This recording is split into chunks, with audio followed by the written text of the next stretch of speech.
They have never loathed college football itself. They have resisted the people determined to reshape it. When Deion Sanders, black, direct, unapologetic, walks into a room of power brokers and speaks with authority instead of deference, critics recoil. During his playing days, they complained about celebrations and gold chains. Now that he is a head coach, mentor, and father, they label him something more polite, but just as dismissive, a problem.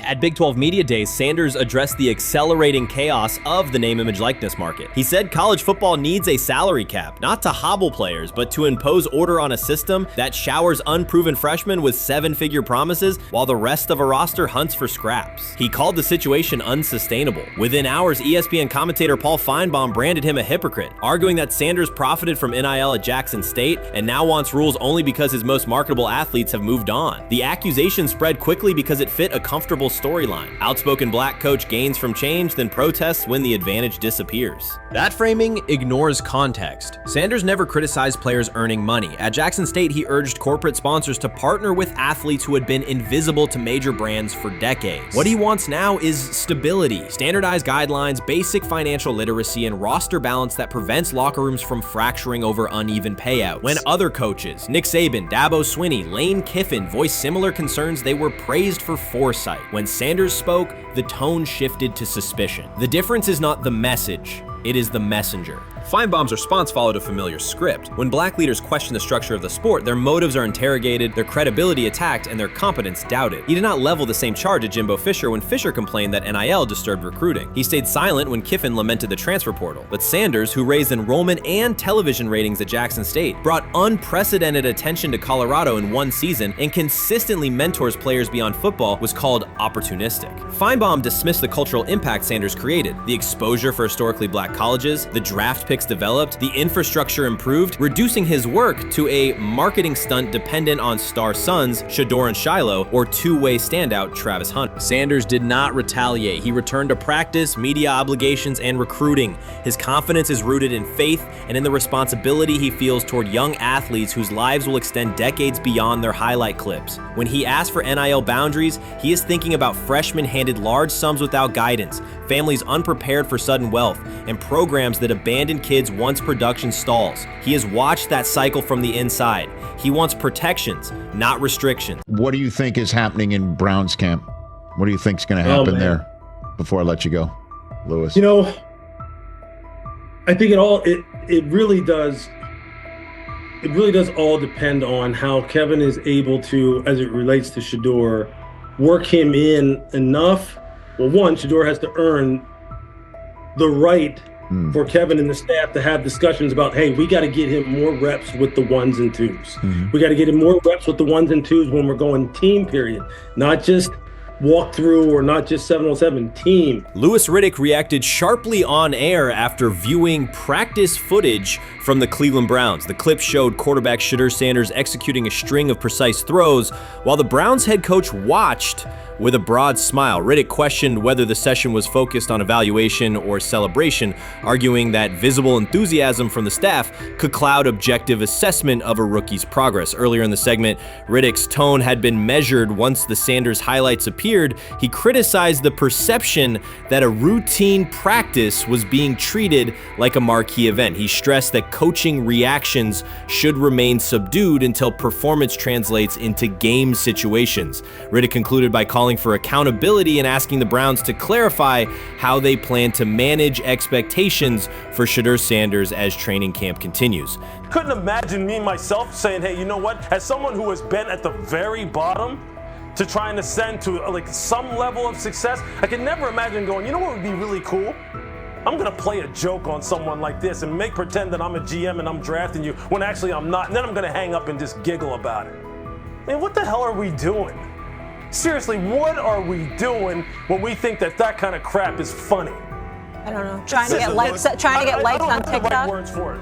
Right, Lewis, I'm gonna say this. I don't have the right words for it. Few situations unsettle a former front office executive faster than watching coaches celebrate a rookie quarterback before pads come on in August. In Louis Riddick's view, the Browns staff did more than acknowledge promise. They acted as though they had already secured their franchise leader. Throughout the session, Shedeur Sanders delivered 40-yard throws off his back foot, ran crisp 2-minute drills, and displayed steadiness rare for a first-year player. According to reports, each successful rep drew audible admiration from the sideline, highlighting how quickly enthusiasm has escalated. When Riddick reviewed the same practice tape and heard the glowing comments, he challenged the reaction on live television. He argued that a few controlled drills should not override the methodical scouting and development work that normally guides roster decisions. While much of the NFL community attended the SUES in Los Angeles, Shedeur Sanders spent the day in Cleveland with families recovering from a residential explosion. He did not seek cameras or a red carpet appearance. He chose to be present in a neighborhood working through loss. Weeks earlier, an explosion at the Rainbow Terrace apartments in the Garden Valley neighborhood displaced more than 100 residents. Local officials reported that 42 families were left without housing. A father suffered burns over most of his body and remained in a coma. His 2 young children were hospitalized in critical condition. The damage extended beyond structures. Families lost possessions, stability, and routine. Cleveland City Council member Richard A. Starr described the moment as a family fighting for its future. Outside of local reporting, national attention was limited. Sanders decided to go to the site, meet residents, and help organize a day focused on relief and connection. The decision drew questions almost immediately. Some asked why he was not at the SUES, others questioned his motives. Sanders did not respond with counter-arguments. He explained simply that he felt an obligation to be present and that he would act on that conviction. This was not a team-scheduled appearance. He promoted the gathering himself, arrived without ceremony, and spent the day with residents. His approach emphasized listening, participation, and time. The event, which he called the Garden Valley Fun Fest, brought a large turnout over several hours. The purpose was straightforward: create space for families to reconnect and for children to play, even as recovery work continued. Sanders threw passes with kids on the blacktop, joined in games, and spoke with parents and grandparents about what they were facing next. He moved through the apartment complex and common areas with minimal staff support. Browns defensive lineman Michael Hall Jr. attended and interacted with residents as well. There were no speeches or staged moments. The focus remained on residents and their needs. Questions about visibility persisted as photos and short clips circulated online. Some criticism framed the visit as a substitute for a higher profile appearance in Los Angeles. Sanders kept to the same message. The priority was to support a neighborhood coping with displacement and uncertainty. He did not present the choice as a protest of any event. He presented it as the correct use of his day. When local media asked about his intent, Sanders said his goal was to provide families with a day of enjoyment and a reminder of community. He added that financial support can help, but that showing up in person also matters. Standing with people, listening to them directly, and offering time. The statement matched the structure of the day. He stayed on site, remained accessible, and left the focus on residents rather than on himself.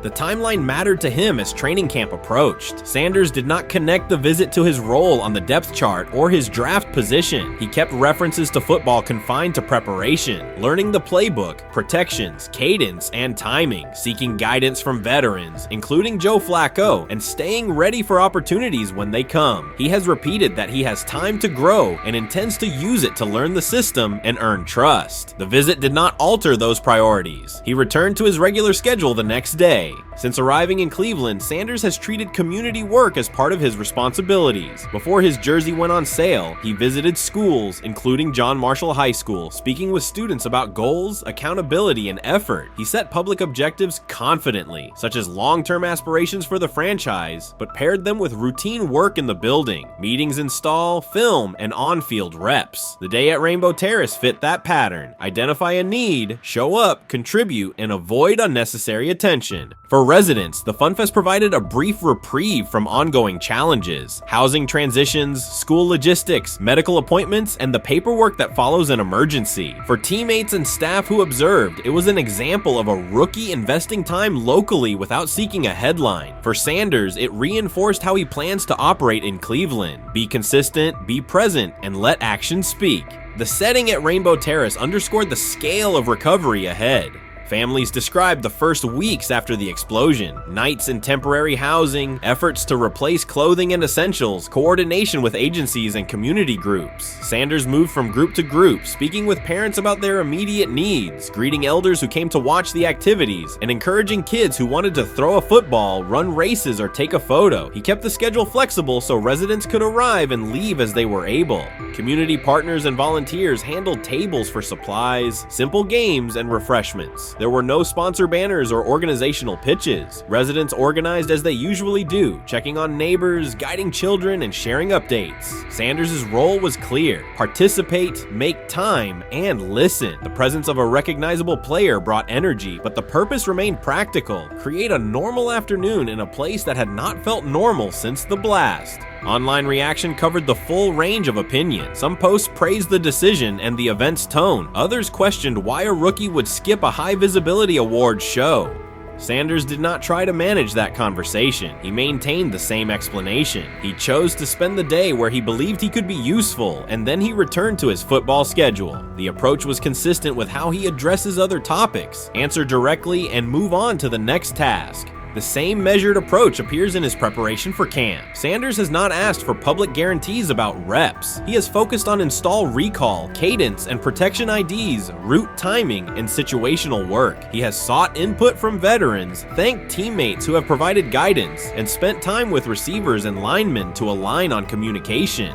Coaches have emphasized that the quarterback competition is a process, and Sanders has accepted that framework. His emphasis remains on readiness. None of this overshadows the experience and resumes of other players on the roster. It does provide a clearer picture of how Sanders operates as a professional. He separates off-field actions from promotional efforts. He keeps football preparation focused on what he can control. He communicates with teammates across position groups so that timing and expectations are shared. He does not try to steer attention in his favor. He tries to make steady progress. The day in Garden Valley was one example. He arrived without a speech, stayed for hours, and left without an announcement. He did not ask for recognition. He offered time. Residents responded in kind. Kids lined up for catches and races. Parents and grandparents asked about camp and wished him well, and neighbors coordinated rides and schedules around the event. The atmosphere felt like a neighborhood gathering, not a media production. Local leaders who were present or who spoke later emphasized that recovery will take months. Families will continue to navigate housing, healthcare, and daily logistics. Events like the Fun Fest do not resolve those issues, but they help sustain community connections and morale. Sanders' contribution was to create a space for that to happen and to treat the day with the same seriousness he applies to practice: plan, execute, and keep the focus where it belongs. As the preseason approaches, Sanders will continue to compete for opportunities on the field. He has said he will be prepared when called upon, and that he understands the importance of mastering details before focusing on outcomes. The organization will make decisions based on evaluation, and he will accept the results while continuing to improve. The off-field choices will remain consistent: identify needs in the city where he lives and contribute in direct, practical ways. The core elements are simple. A neighborhood suffered a significant loss. Residents faced immediate and ongoing challenges. A rookie quarterback chose to spend a day there, without a press conference, without a schedule of talking points, and participate in a community-led event designed to give families a break and remind children that play still has a place. He provided presence, not a headline. He listened more than he spoke. He returned to work the next day. In a league and media environment that often prioritize visibility, Sanders made a different choice. He kept attention on people, not optics. He placed value on time spent in person rather than on appearances. He continued to build trust in the locker room and in the city through steady conduct rather than declarations. That approach, measured, direct, and consistent, will shape how he is viewed in Cleveland as much as any public statement could. The outcome of his football career will be decided on the field by installations learned, reads made, throws delivered, and games played. The outcome of his role in the community will be measured by smaller, quieter moments. Afternoons like the Fun Fest, school visits, and unannounced stops where listening matters more than being seen. For Cleveland residents at Rainbow Terrace, the takeaway from that day was straightforward. Someone who represents their team showed up, stayed, and participated without fanfare. For Sanders, it was the same. Do the work in front of you, whether that is a practice period or a neighborhood event, and keep the focus on the people who are affected most. We've got news Got news. about my Cleveland Browns. We've got an oblique problem. Obliques are big deals, especially when it's your quarterback. Now, he might be 4th on the depth chart, but he was number 1 in the preseason game last week, and he did a great job. 138 yards, 2 touchdowns. Shedeur Sanders has an oblique injury. That is not good. I do not like this. I hate this because I want to see more reps for Shedeur Sanders. Shedeur Sanders, a projected breakout this season, has been sidelined unexpectedly. The Browns coaching staff confirmed an oblique injury significant enough to keep him out of all activity. No reps, no drills, no warm-ups. Concerns are rising about how this may affect his momentum and force adjustments to the team's plan. The focus now is his recovery timeline, the impact on his development, and the next steps for the quarterback depth chart. Browns rookie quarterback Shedeur Sanders injured his oblique during practice today, putting his status in doubt for Saturday's preseason game against the Eagles. He's the latest quarterback on Cleveland's roster who has dealt with a health issue, joining fellow rookie Dillon Gabriel and Kenny Pickett. Sanders, who is trying to fight his way up the Browns depth chart, started the preseason opener last week and threw to practice. So how concerning is this for Shedeur as he is trying to, again, make his way up the depth chart, be QB2, potentially QB1 in the future? Dillon Gabriel taking Shedeur Sanders' QB1 spot after Sanders suffers an oblique injury is more than a roster change. It signals the staff is choosing urgency over efficiency. You do not replace a quarterback operating near a 70% completion rate with one coming off a 32% outing unless the decision is driven by desperation or poor evaluation. That is not strategy, it is avoidable loss of production. The impact on accuracy, timing, and drive sustainability is clear, and the difference is apparent to anyone watching. Well, here's what we know. I mean, after practice, Kevin Stefanski, the head coach of the Cleveland Browns, was not available to the media, but I did talk to him on the field as the players were coming off, and he told me that Shedeur Sanders complained of oblique soreness during the warm-ups this morning. Shedeur Sanders' absence isn't just a gap in the lineup, it's a setback for the entire offense. He thrives under pressure and makes throws others won't attempt. When he's healthy, every pass has intent, every drive has rhythm, and opposing defenses know they're in for a long day. Replace him with Dillon Gabriel and the defense senses an opening. Corners press tighter, safeties cheat down, and linebackers blitz more aggressively because they don't expect the same timing, velocity, or accuracy. Yes. I mean, yeah, I'm a fan. I'm not even going to try to hide it. Rich gets You guys are fans. Like, you guys talk about the Cleveland Browns quite a bit. Yeah, it's almost annoying to me. It aggravates people. Like, people don't like the fact that Rich talks a lot They about must love Shedeur. I'm here. But it's like, you have a friend, and that friend's child is following in the family's footsteps. You want them to do well. I don't know why people have such an issue. I know Rich is supposed to be impartial, but it's kind of hard when you have that type of tie to it. But yeah, I'm rooting for Shedeur, man. And Dillon Gabriel's 32% completion rate isn't just poor, it's untenable at this level. A number that low needs no context. It means 2 misses for every completion. Weather, opponent, and play calls are secondary when efficiency is that limited. That output does not sustain drives or keep the full playbook viable, yet he is starting while Shedeur Sanders is sidelined. The contrast is clear. Sanders brings accuracy, timing, and command. Gabriel's recent performance reflects inconsistency and missed opportunities. Choosing Gabriel under these circumstances reduces offensive reliability and invites defensive pressure. It is a decision that sacrifices efficiency and field position. So it'll be interesting to see what happens with Dillon Gabriel, but to the Shedeur Sanders point, it is unfortunate because I thought he was gaining some momentum. I know the practice that they had before they left for Philly, Daniel Oyefusi reported that he actually took the most reps of all of the quarterbacks. And that was the first time that had happened. It was the first time that he had went ahead of Dillon Gabriel, practicing with the twos, etc. So, like, coming off that stout performance against the Carolina Panthers, he was gaining momentum. If this were a clean evaluation, there would be no debate. Shedeur Sanders is the clear choice. He's accurate, composed, and consistent with a track record of high-level production. Dillon Gabriel remains a question mark, and not the kind that stresses defense. He's the kind that makes coaches consider leaning on the run to limit risk and protect field position. The reality is that injuries create openings for players who haven't earned them. Gabriel has stepped into QB1 while Sanders is out, but that reflects circumstance, not superiority. We don't know the severity of this oblique injury and whether it will even keep him out of Saturday's game against the Eagles.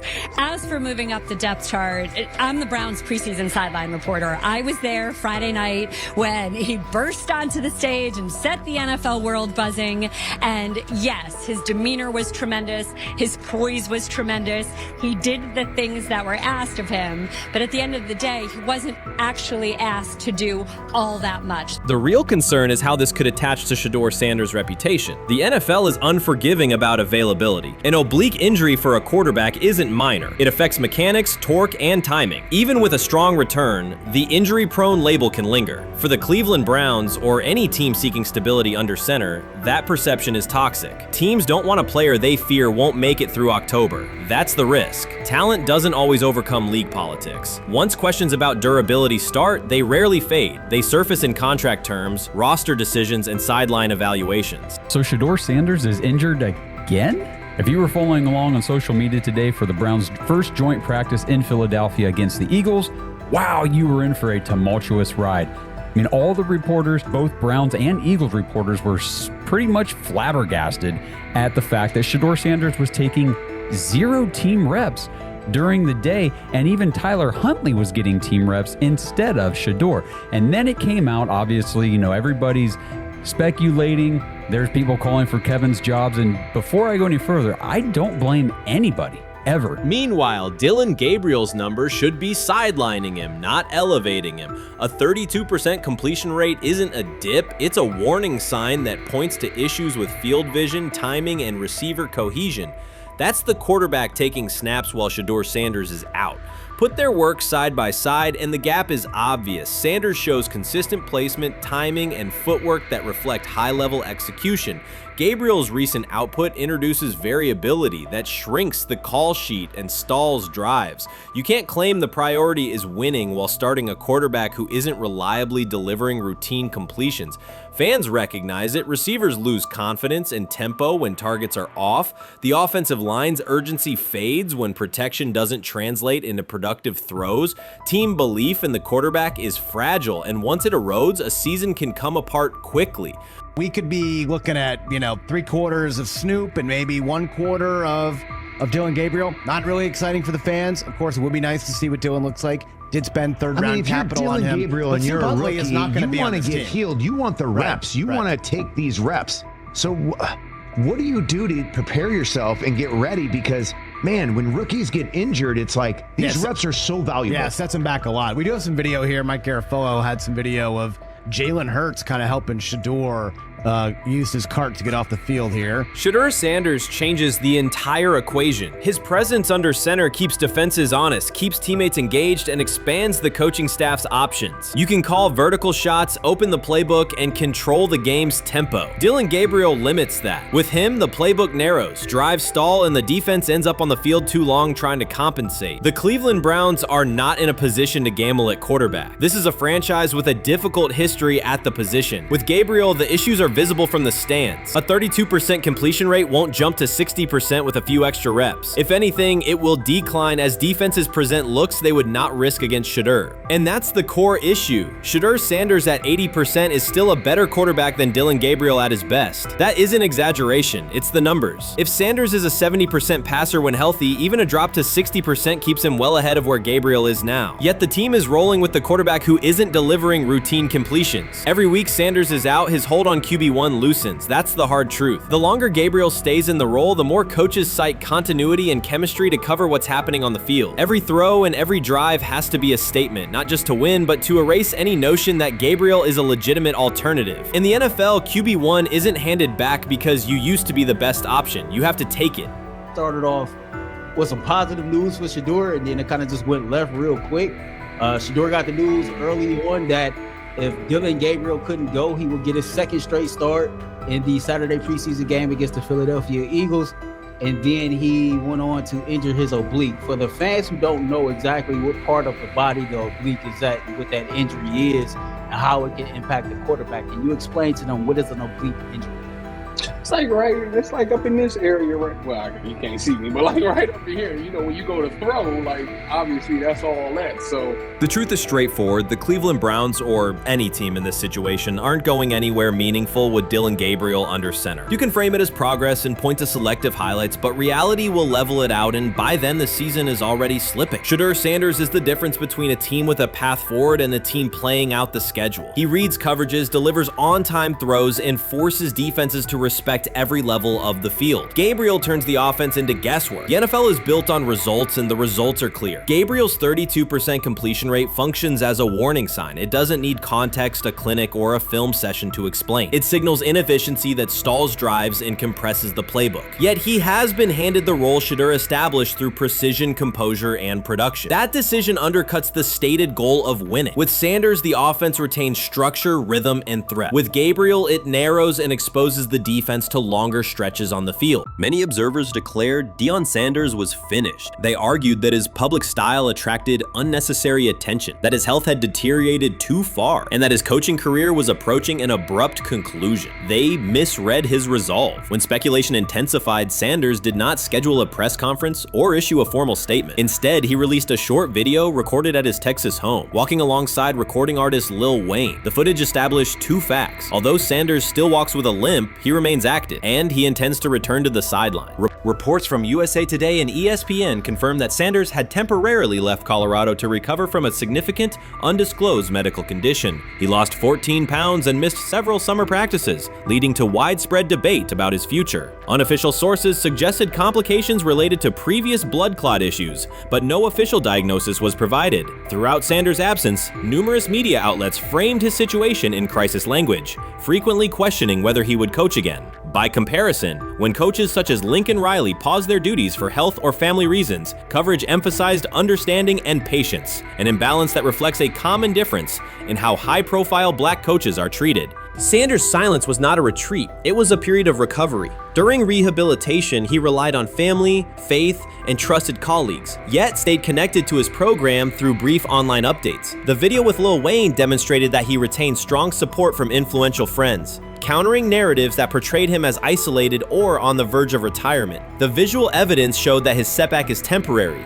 and that he remains determined to lead Colorado into the forthcoming season. Since accepting the Colorado position, Sanders has dramatically elevated the program's national standing. He first drew national attention to Jackson State and the broader HBCU football landscape, then moved to Boulder and transformed a one-win team into a central storyline in college athletics. His approach, combining hip-hop culture, direct communication, and open expressions of faith, has challenged conventional expectations for head coach behavior. Each step forward has been met with heightened scrutiny. His time at Jackson State was labeled a publicity stunt, his departure for Colorado was framed as abandoning HBCU culture, and his social media presence has been cast as distraction from traditional coaching responsibility. Critics often magnify Sanders' missteps and question his motives, while comparable actions by other coaches receive neutral or sympathetic coverage. Showings of enthusiasm from Brett Favre and disciplinary intensity from Nick Saban are celebrated as competitive passion, yet Sanders' displays of confidence are frequently labeled arrogance. The discrepancy illustrates deeper biases rather than differences in performance. Sanders' success challenges entrenched expectations of how a college football leader should look, speak, and act, especially a black coach who refuses to downplay his identity.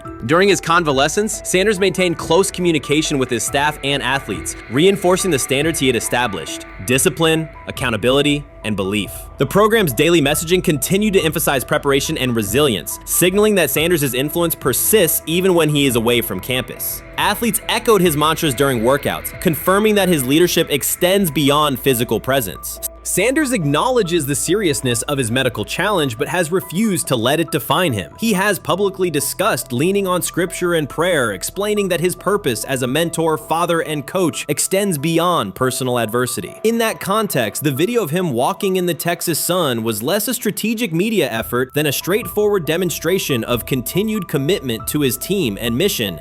Colorado still requires Sanders' vision, prior to his arrival, attendance was low, national media attention was minimal, and recruiting momentum had stalled. Sanders' leadership brought renewed energy, authentic identity, and higher standards of accountability. Players who previously lacked representation in college football leadership found a coach who shares, affirms, and elevates their cultural background. Sanders supplements conventional coaching priorities, scheme, fundamentals, and execution with empowerment initiatives that cultivate self-confidence and authenticity. As preseason camp approaches, Sanders intends to resume full involvement, even if medical recovery remains ongoing. His presence is expected to restore on-site leadership, stabilize the locker room, and direct media coverage toward on-field progress. For Sanders, the objective extends beyond compiling wins and includes completing a cultural transformation that expands how success and leadership are defined in modern college football. Those who predict his decline overlook the underlying traits, faith, perseverance, and purpose that have supported Sanders throughout his career. Doubts, rumors, and disproportionate scrutiny have followed him from playing days into coaching, and he has consistently responded with results. His current health setback is another obstacle, not a conclusion. The broader initiative he leads, centered on authenticity, opportunity, and high standards, continues. When Sanders returns to the sideline, it will mark the next stage of a movement he has guided from Jackson State to Boulder. The recent period of quiet has been strategic rather than passive. Instead of defending himself in daily briefings, Sanders focused on rehabilitation, remote program oversight, and family support. Each brief social media message reinforced a consistent theme: faith and preparation. He has articulated gratitude for medical professionals and has reiterated that his mission at Colorado is unfinished. His public references to scripture have been direct but measured, aligning with his long-standing practice of integrating faith into leadership. By walking through his ranch with Lil Wayne, Sanders signaled continuity. The clip underscored that influential supporters remain engaged, that Sanders' broader network values his vision, and that he remains capable of navigating physical challenges. The visible limp was not evidence of imminent retirement. Rather, it documented the reality of ongoing recovery and the resilience with which he approaches each obstacle. Colorado's athletic administration and football staff continue to affirm Sanders' program direction. Recruitment communications cite his established record in fostering cultural relevance and national exposure. Prospective athletes respond to a coach who presents a transparent path to development, both on and off the field. Current players refer to Sanders' coaching points with clarity, citing specific drills and expectations that remain unchanged during his absence. These indicators demonstrate that the core structures Sanders implemented are functioning and that his return will be an amplification, not a restart. Criticism regarding Sanders' public persona often conflates media style with coaching substance. Analysis from opponents suggests that social media engagement dilutes football preparation, yet Sanders' staffs emphasize time management and delegation. Defensive and offensive coordinators handle in-game adjustments, while Sanders directs overall culture, recruitment, and leadership. He has articulated that visibility serves to amplify program accomplishments and enhance player opportunities, not replace strategic football planning. Some commentary has attempted to reframe Sanders' health issue as evidence that his coaching model is unsustainable. The argument ignores the documented health challenges faced by numerous coaches across levels of competition. For example, college coaches recovering from heart procedures or joint replacements have returned to successful seasons after appropriate medical clearance. Sanders' case follows a comparable trajectory. Medical complications require temporary separation, structured rehabilitation is prioritized, and a managed return is planned. Institutional medical protocols at Colorado dictate clearance requirements. Sanders will meet those before resuming full sideline duties. Colorado's players have expressed public confidence in Sanders' eventual return, citing regular virtual check-ins and continued accountability. Several athletes noted that positional meetings included recorded messages from Sanders reinforcing tactical goals and personal discipline. These details confirm that Sanders has remained actively engaged, albeit remotely, and that team culture remains aligned with his principles. Looking ahead, Colorado's schedule will attract national attention, both for on-field competitiveness and the storyline of Sanders' comeback. Analysts will evaluate how quickly he reestablishes day-to-day rhythm and whether his physical limitations influence practice oversight. Internal planning accommodates gradual escalation of responsibilities, with medical staff and strength and conditioning personnel contributing to phase reintegration.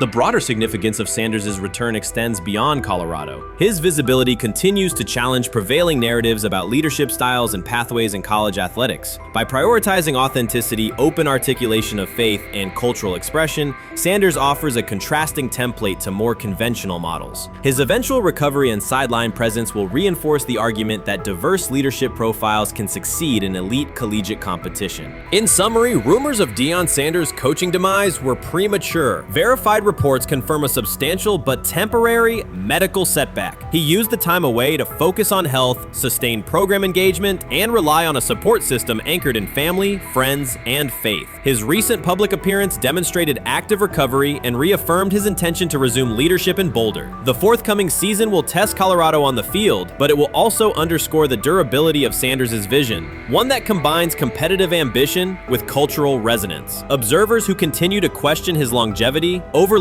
the resilience and purpose that have defined his career. Sanders' return is imminent, and the movement he leads remains intact. Chris Carter's televised assessment of Shedeur Sanders triggered immediate pushback from Cleveland fans, local media, and even several Browns veterans. Carter dismissed Sanders, a fifth-round pick, as unprepared to start, and framed the growing interest around him as purely a byproduct of surname recognition. Since that segment aired, practice reports have told a very different story. Observers inside the Browns facility describe a rookie quarterback who is closing the gap on Kenny Pickett and Dillon Gabriel with surprising speed. Sanders first turned heads in rookie minicamp by directing the huddle with a calm that belied his inexperience. Position coaches reported that he rarely repeated mental errors during installation periods, a trait they rank highly when grading young quarterbacks. In organized team activities, he showed consistent timing on intermediate routes, kept turnover numbers low in 7-on-7 periods, and demonstrated early command of Kevin Stefanski's protection calls.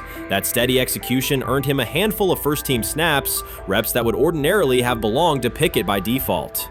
By mandatory minicamp, the rotation had shifted again. Practice notes from beat reporters detail the rise in Sanders' workload each day. Red zone series against the starting defense, 2-minute drills, and full field scrimmage possessions in which he checked out of called plays when fronts dictated it. Mary Kay Cabot, initially skeptical Sanders would challenge for game day snaps in 2025, wrote after consecutive sessions in mid-June that his footwork, release speed, and pocket management had, quote, meaningfully tightened since rookie camp. Her tone marked a clear departure from early spring projections that labeled Sanders a long-term developmental project. The broader quarterback context in Cleveland magnifies that progress. Deshaun Watson's availability and form remain uncertain after 2 injury-interrupted seasons, while Pickett's transition from Pittsburgh has been uneven. Dillon Gabriel's arm strength is evident, but coaches continue to stress hesitation in his full-field reads. Against that backdrop, Sanders' quick decision-making and mechanical efficiency have begun to look less like a pleasant surprise and more like the roster's most reliable short-term plan. Inside the locker room, acceptance has followed performance. Wide receivers cite Sanders' ball placement on outbreaking routes, noting that the ball routinely arrives on the upfield shoulder, a small but essential detail that allows for yards after the catch. Offensive linemen appreciate his pocket awareness. Joel Bitonio remarked privately that Sanders slides up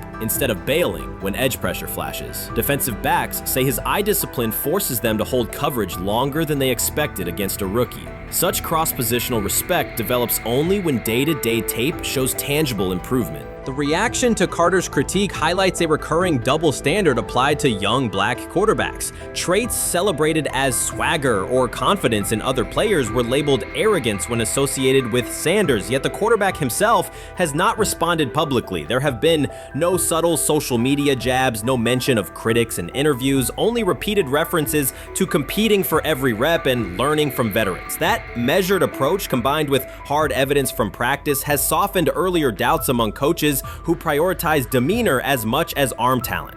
Within the coaching staff, the discussion now centers on readiness thresholds. Stefanski's scheme relies heavily on quick rhythm throws, defined reads, and disciplined pocket movement. Those requirements align with Sanders' strengths: a compact release, willingness to target the middle of the field, and instinctive timing on RPO concepts carried over from his college tape. Staffers reviewing cut-ups from joint practices note that his internal clock already approximates NFL speed, a metric they did not expect to see until mid-season at best. If that trajectory continues, continues through preseason games, the Browns face a consequential decision. Starting a 5th-round rookie 6 weeks after training camp opens would unsettle salary cap assumptions, depth chart politics, and external perceptions of organizational stability. Yet the internal mandate remains clear. The most prepared quarterback will play. That standard places Sanders in genuine contention because every practice metric used to grade readiness, turnover ratio, red zone efficiency, third down conversion rate has trended in his favor since early June. The organizational stakes are considerable. Cleveland has cycled through starting quarterbacks at a startling pace over the past decade, shifting from first-round investments like Baker Mayfield to high-cost gambles such as Watson,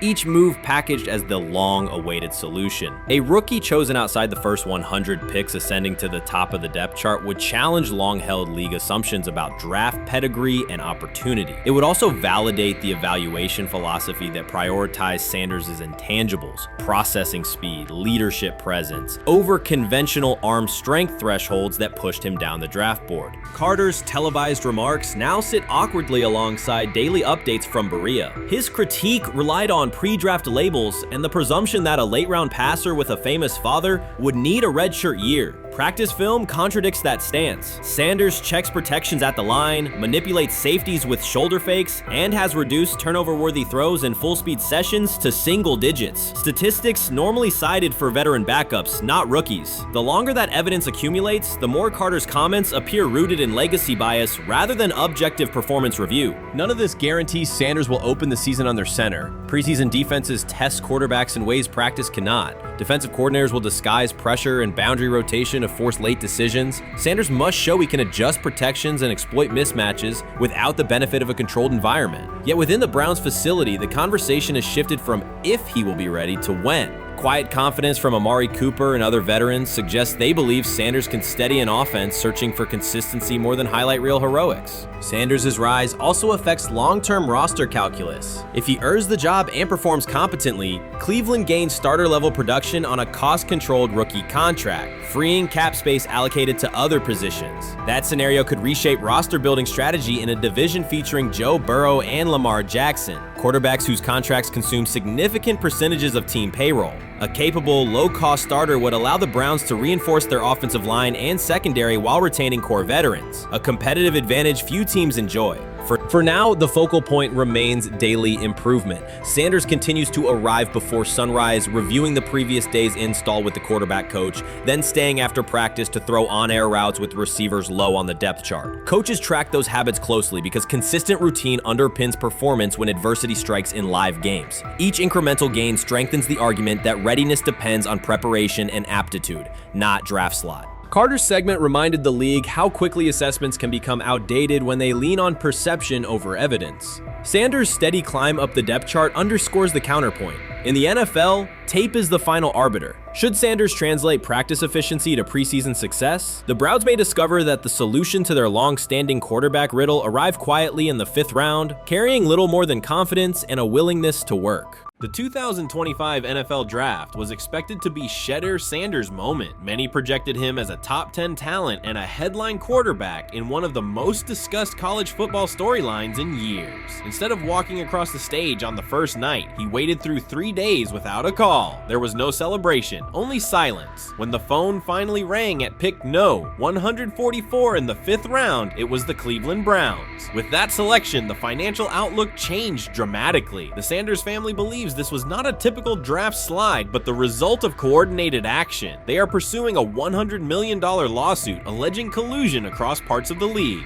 In the months before the draft, Sanders was consistently discussed among the top quarterbacks in the class. Television and digital analysts praised his poise, accuracy, leadership, and command. Scouts highlighted a 74.1% completion rate, record-setting stretches at Colorado, and his rise from an HBCU star to a national figure. Consensus expectations placed him in the 1st round or early 2nd. Draft night unfolded differently. As picks accumulated, there was little indication that his name would be called. The atmosphere at his private gathering shifted from anticipation to doubt. When the Browns selected him late on day 3, projections for his first contract dropped from an estimated range in the mid-$30 million to approximately $4.6 million, with corresponding reductions in likely endorsements and long-term positioning. According to Deion Sanders and others close to the family, this was not about performance, injury, or conduct. They argue it was coordinated. Attorneys were contacted immediately. The allegation is straightforward. Sanders' value was suppressed intentionally. The family's position is that this was a calculated decision within parts of the league, not an isolated set of evaluations. The legal claims focus on communications that, if authenticated, could be significant: internal emails, text messages, and owner-to-owner conversations. The family's representatives contend that these materials show a deliberate effort to avoid drafting Sanders in early rounds based on perceived image concerns rather than football merit. One message reportedly under review framed the decision in branding terms. Drafting Shedeur would mean inheriting the Prime brand. The complaint asserts that this view led some teams to discourage others from selecting him unless necessary, not for film-based reasons, but to avoid perceived attention and external pressure tied to his family's profile.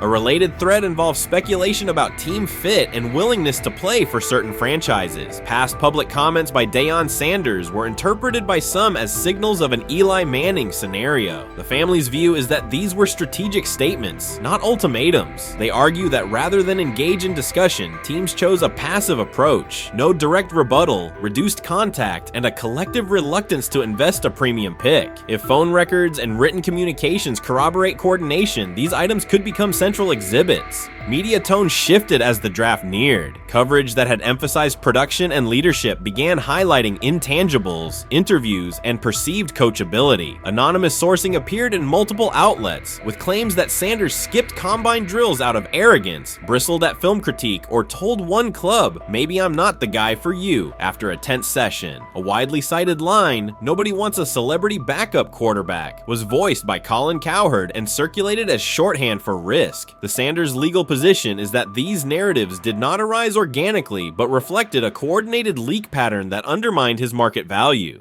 The family's contention is that this was primarily about control and compliance rather than football ability. They point out that Sanders did not fail a drug test, was not suspended, and did not produce poor athletic testing. His college resume included elite stretches and significant program elevation at 2 stops. The legal claim asserts that the league's power structure resisted a high-profile player aligned with a high-profile parent coach and an independent media presence. The allegation is that teams sought to avoid the perceived complexity that would come with selecting him early. The financial impact is a core component of the damages claim. Had Sanders been selected late first or early second round, projected 4-year compensation would likely have fallen between $30 to $35 million, with immediate access to higher tier endorsement opportunities and the brand leverage that accompanies a franchise quarterback designation. As a 5th round pick, the initial contract value is a fraction of that total, and associated off-field opportunities are typically narrower. The suit reportedly seeks not only lost salary, but also the broader economic value linked to draft position, sponsorships, licensing, and the visibility that accelerates an early career trajectory.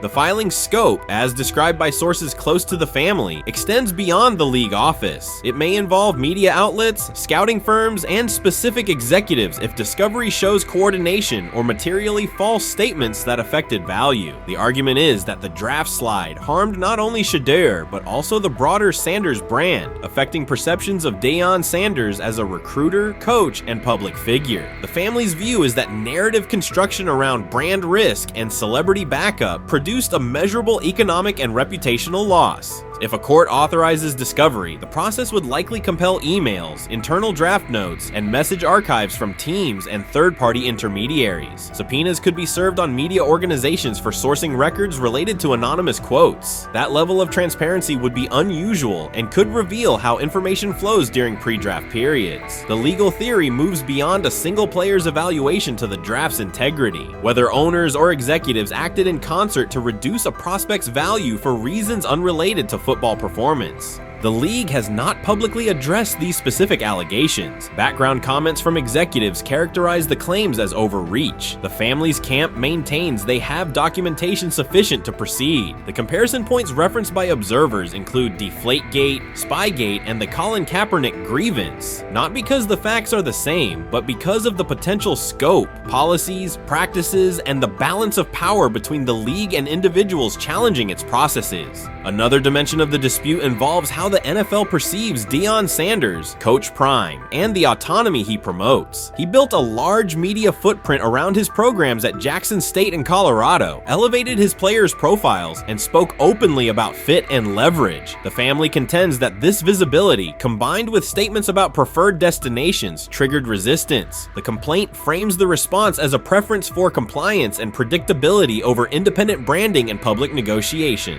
The suit also addresses the pre-draft decisions that critics point to, skipping the Senior Bowl, declining full workouts at the NFL Scouting Combine, and candid interviews about team fits. The family characterizes these as strategic choices commonly made by top prospects, not evidence of entitlement. Their view is that similar decisions by other players did not produce the same narrative because those players fit more comfortably within league expectations. The risk calculus is clear. Bringing a suit of this magnitude invites professional consequences. The family acknowledges that some within the league may react negatively. Their position is that the principle at stake, transparent and fair valuation, warrants the risk. The message they intend to send is that manufactured narratives and coordinated devaluation should face scrutiny, particularly when they affect earnings, opportunity, and reputation. If the case advances, several outcomes are possible. The court could find insufficient evidence of coordination, limiting the scope to individual judgments protected as opinion. It could also find enough to proceed to broader discovery, which would have implications beyond one player, including potential changes to how teams document evaluations and how media handle anonymous sourcing close to the draft. Agents might push for reforms, including clearer guardrails around leaks and standardized prospect communication records. For now, Sanders is working within the Browns structure. He has avoided public escalation beyond confirming focus on preparation and development. The lawsuit is a separate track managed by counsel. This dual approach, professional routine on the field and legal action off it, reflects the family's strategy. They intend to contest the process they believe harmed him while meeting club expectations day to day. The core allegations remain consistent across their statements. A talented quarterback saw his draft value suppressed by coordinated behavior tied to branding concerns and public positioning rather than football merit. Media narratives amplified that shift, and the result was a substantial, quantifiable loss. The remedy sought includes compensation and a measure of accountability that could deter similar conduct. Whether the claims are ultimately proven will depend on documentation and testimony. If emails, texts, and call logs substantiate coordination, the impact could be significant, prompting policy review around pre-draft communications and media engagement. If not, the case may narrow to disputes over opinion, perception, and the gray areas of scouting. Either way, the filing signals a willingness to confront entrenched practices and to test in court how far the process extends beyond film and interviews. This situation has moved from speculation to litigation. It addresses control, image, and power in a system that influences careers and compensation. It also underscores how public narratives can shape market outcomes. Sanders' path now has two tracks: earning opportunities on the field in Cleveland and seeking redress off the field for what the family views as an avoidable and orchestrated loss. The questions at stake are larger than one draft slot. They touch on how the league values independence, how information is weaponized, and what recourse exists when a player believes the evaluation moved from football to optics. The answers will emerge through practice reps and, potentially, through discovery and a courtroom record. Urban Meyer's roster history underscores the absurdity. Meyer coached Aaron Hernandez, whose off-field crimes are well documented, along with other players entangled in assaults, academic misconduct, and more. Yet, Feinbaum singled out Newton, a national champion, Heisman Trophy winner, and NFL MVP, as the worst. This selective condemnation is not new. When Deion Sanders recently suggested implementing an NIL salary cap to restore competitive balance, Feinbaum dismissed the proposal and called Sanders a hypocrite rather than engage with the substance. The pattern repeats. Feinbaum routinely targets Cam Newton, Deion Sanders, Jameis Winston, Lamar Jackson, outspoken black athletes and coaches, while extending grace to figures such as Nick Saban, Kirby Smart, Dabo Swinney, or Tim Tebow under similar circumstances. Newton is no longer content to remain silent while others distort his story. In response, he laid out an accurate chronology, highlighting facts the commentary networks rarely repeat. One long-standing myth is that Newton was expelled from the University of Florida. He was not. Tim Tebow held the starting job unchallenged, and Meyer had no intention of displacing his star. Like thousands of athletes each year, Newton transferred to find a place where he could play. The move was strategic, not disciplinary. He is, with 3-2-2-5-3-17 to transferred and more back. Meyer was. Critics habitually resurrect the 2008 laptop incident to tarnish Newton's entire career. Newton has acknowledged the mistake, but its relevance is overstated. The incident did not prompt his transfer, nor did it derail his trajectory. After leaving Florida, Newton enrolled at Blinn College, a Texas JUCO powerhouse, and led the Buccaneers to a national championship while posting dominant statistics. That performance earned him the opportunity to transfer to Auburn. At Auburn, Newton produced one of the most extraordinary single seasons in collegiate history. More than 4,000 yards of total offense, 50 combined touchdowns, an SEC title, a national championship, and the Heisman Trophy. Achievement compressed into a single year under intense scrutiny. Even that landmark season is recast by Feinbaum as a cautionary tale. He claims Newton ignored head coach Gene Chizik by diving for a goal line touchdown when told to kneel, jeopardizing the game. In reality, Newton explained that the decision was a collective adjustment made in the huddle after reading the defense. While Auburn still held timeouts, the Tigers maintained control and secured the championship. Portraying that moment as reckless serves to recast Newton's success as selfishness rather than leadership. Feinbaum's approach to Sanders reflects the same dynamic. When Sanders urged a structured NIL ceiling to protect athletes and stabilize rosters, Feinbaum immediately labeled him hypocritical. Yet when Saban or Sweeney voice identical concerns, Feinbaum frames them as thoughtful guardians of the sport. The inconsistency reveals that the determining factor is not the argument but the identity of the speaker. Unapologetic black leaders who control their narratives, challenge entrenched hierarchies, and Feinbaum's commentary often functions as a check on that influence.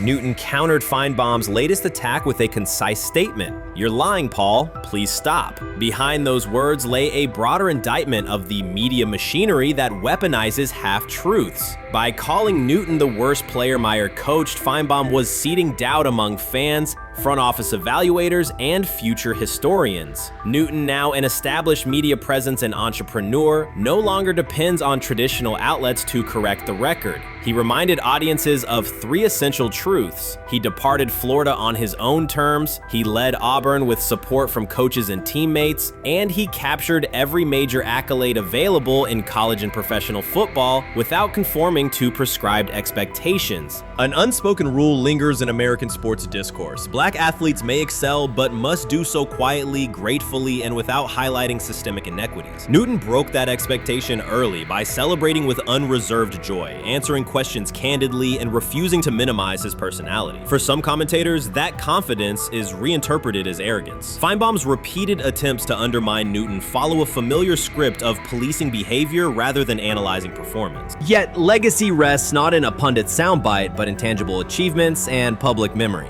Newton's resume, Heisman winner, national champion, NFL MVP, speaks for itself. Millions of fans witnessed his impact on Saturdays and Sundays. Countless young quarterbacks saw someone who looked like them redefine the position's possibilities. The same is true for Sanders, whose player-first coaching philosophy and media savvy continue to influence college football's direction. Feinbaum's commentary cannot erase these realities. Newton, Sanders, Winston, Jackson, and others have already secured their places in football history. By publicly confronting misinformation, Newton set a precedent for athletes who now possess the platforms and technology to present their stories unfiltered. The microphone no longer belongs exclusively to legacy broadcasters. Newton holds it now, and he intends to keep it. A decisive shift that reduces the gatekeeper's influence and ensures that accomplishments are judged on merit rather than narrative manipulation. Shedeur Sanders did not treat day 4 of Brown's training camp as anything other than work. He completed 8 of 11 passes with 3 touchdowns, operating with control and accuracy throughout the red zone periods. The throws were varied, a well-placed ball to rookie Luke Floria that led him across the goal line in stride, a firm throw to Cade McDonald over middle after a quick read, and a tight window completion to Deontay Johnson at the back of the end zone with 2 defenders closing. The sequence showed timing, poise, and placement under pressure.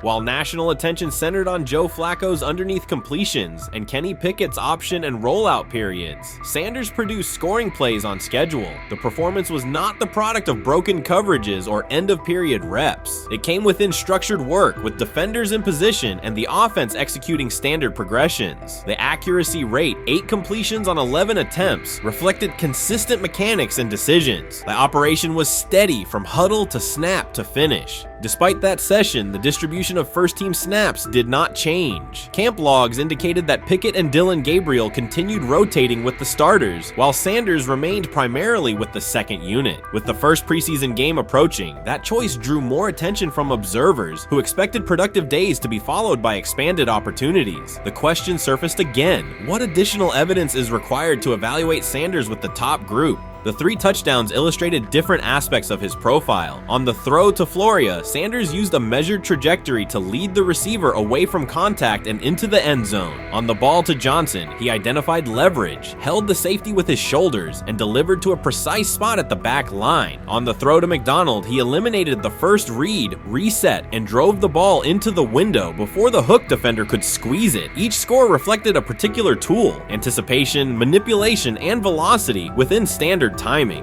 Comparisons to the other quarterbacks were straightforward. Pickett produced 2 touchdowns but placed 1 late ball that exposed a receiver to contact near the goal line. Gabriel accounted for 1 score, with additional gains coming on checkdowns and designed movement. Flacco advanced the ball in short increments without finishing drives during the same period. Sanders converted opportunities into points repeatedly and without turnovers. The rotation, however, remained unchanged. Head coach Kevin Stefanski and the staff continued to allocate first-team work to the same group, describing the process as an open evaluation. In practice, that has meant extended starter reps for Pickett and Gabriel, veteran scripts for Flacco, and second unit periods for Sanders. The disconnect between output and opportunity was notable, particularly given the stated goal of reaching an early decision at quarterback. When asked about the timeline recently, Stefanski said the preference was to decide sooner rather than later, an acknowledgement that the window for assessment is limited as preseason approaches. Speculation about motives is common in such situations. The discussion has included references to front office perspectives and ownership influence. Owner Jimmy Haslam is widely viewed as supportive of drafting Sanders. General manager Andrew Berry is known for prioritizing fit, traits, and process within the roster building model. Stefanski reports to Berry, and the practice plan reflects coaching evaluation within organizational parameters. None of that guarantees any outcome. It does explain why rotations can remain conservative even after strong individual periods. Regardless of internal views, the most useful next step for the evaluation would be a defined set of first-team snaps for Sanders to put comparable tape next to his peers.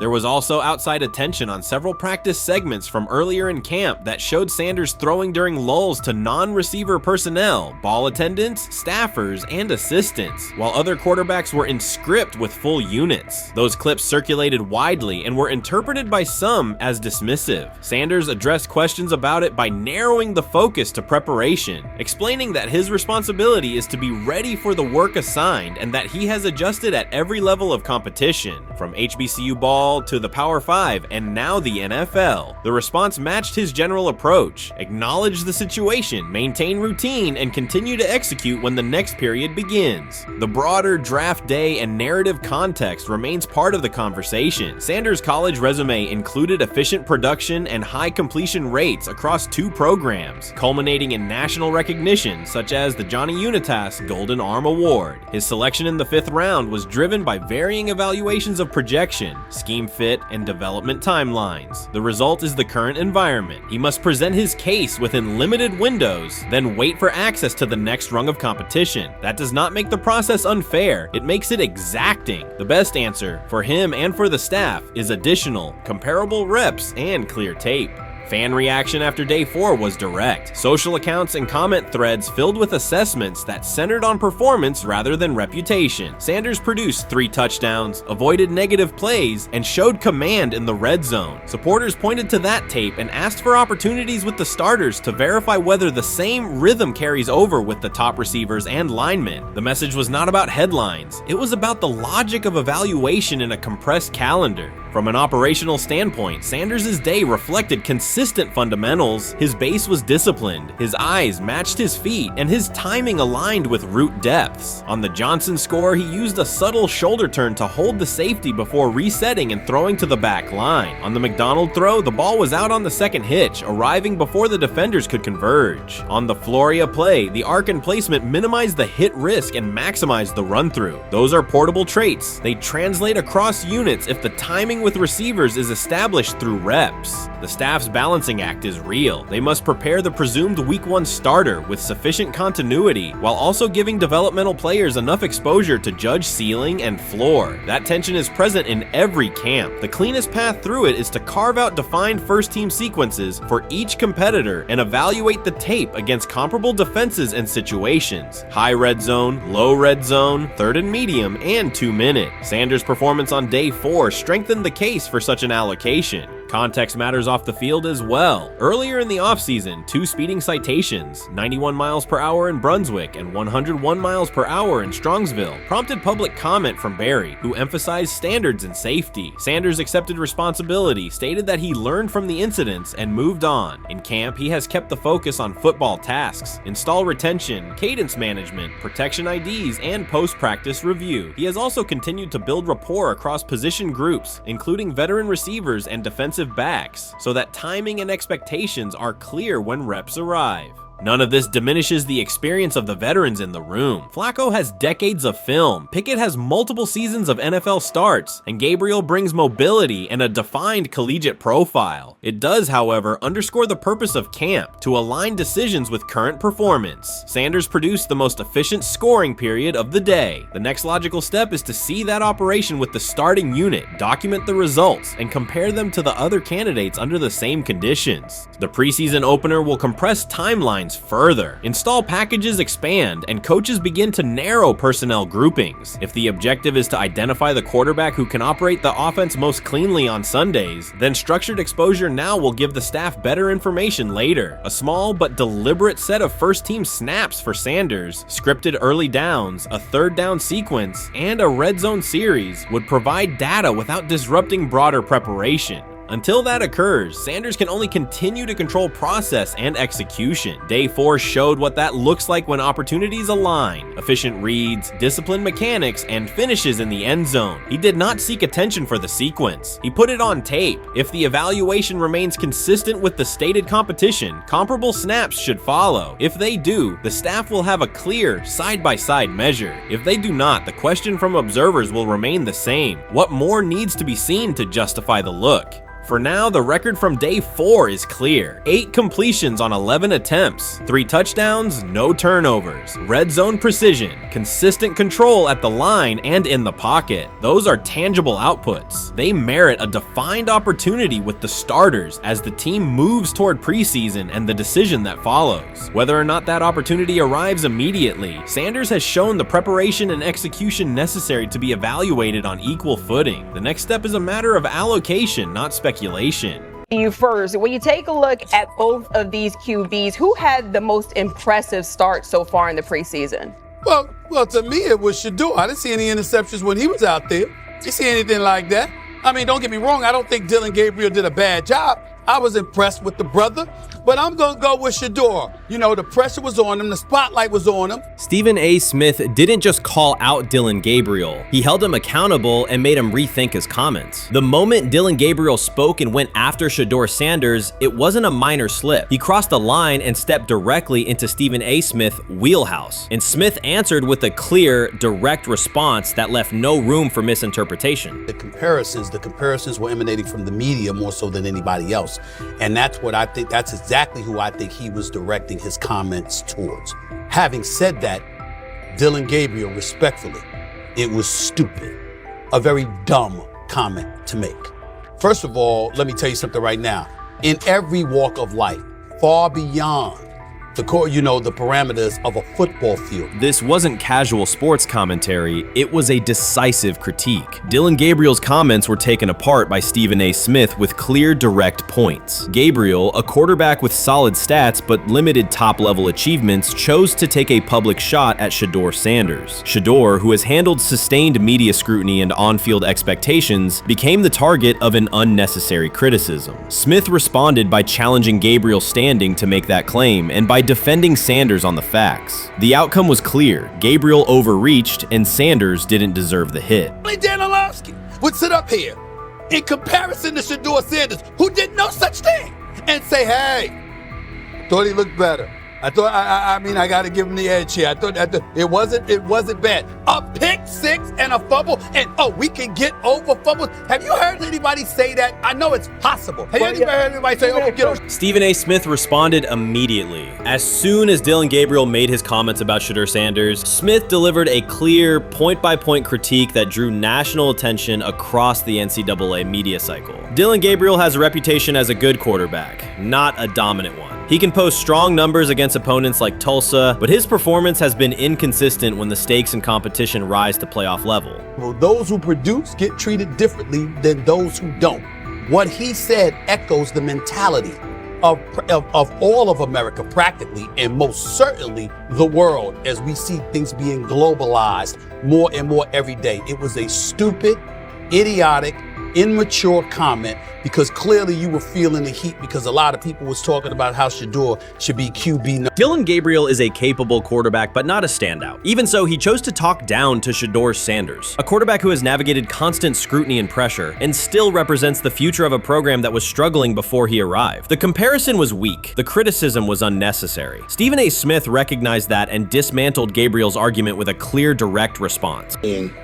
How the Browns react to this, how the locker room reacts to this, how Shedeur reacts to this, because it was a clear shot at Shedeur. But let's say Dillon Gabriel's talking about the media. How could you be a brand new quarterback in the NFL and the first time you get behind a mic after your first game, you throw the media under the bus?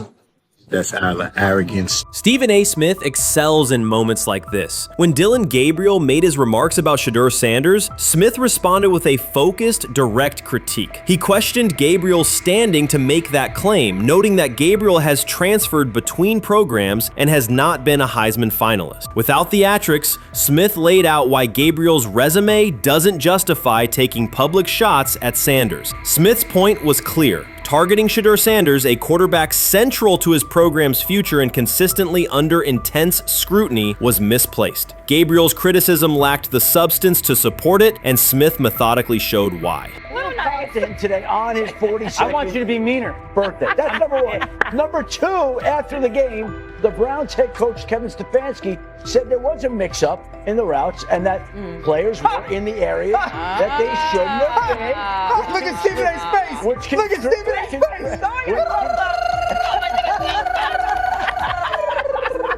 Look at his face. Stephen A. Oh my Lord. The strength of Stephen A. Smith's response was that he didn't just address Gabriel's remarks. He challenged the image around him. Dillon Gabriel often presents himself as an overlooked contender ready to surprise. But the reality is that his profile hasn't commanded broad attention. It's a clear reminder that not every opinion carries equal weight. In defending Shedeur Sanders, Stephen A. was direct and precise. Shedeur isn't just a quarterback. He is Deion Sanders' son, which subjects him to scrutiny far beyond anything Gabriel has faced. Even under that pressure, Shedeur has maintained his composure, shown confidence, and delivered in key moments that helped revive a program many had written off. Stupidity, all of it. I thought it was a clear shot at Shedeur due to the fact that his Oregon coach threw a shot at Coach Prime and Shedeur during their meeting at Colorado last year. But you know what? The cream rises to the top. Let's see what happens this week.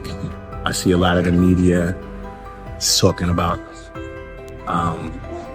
they think it was about the media and not about Shedeur.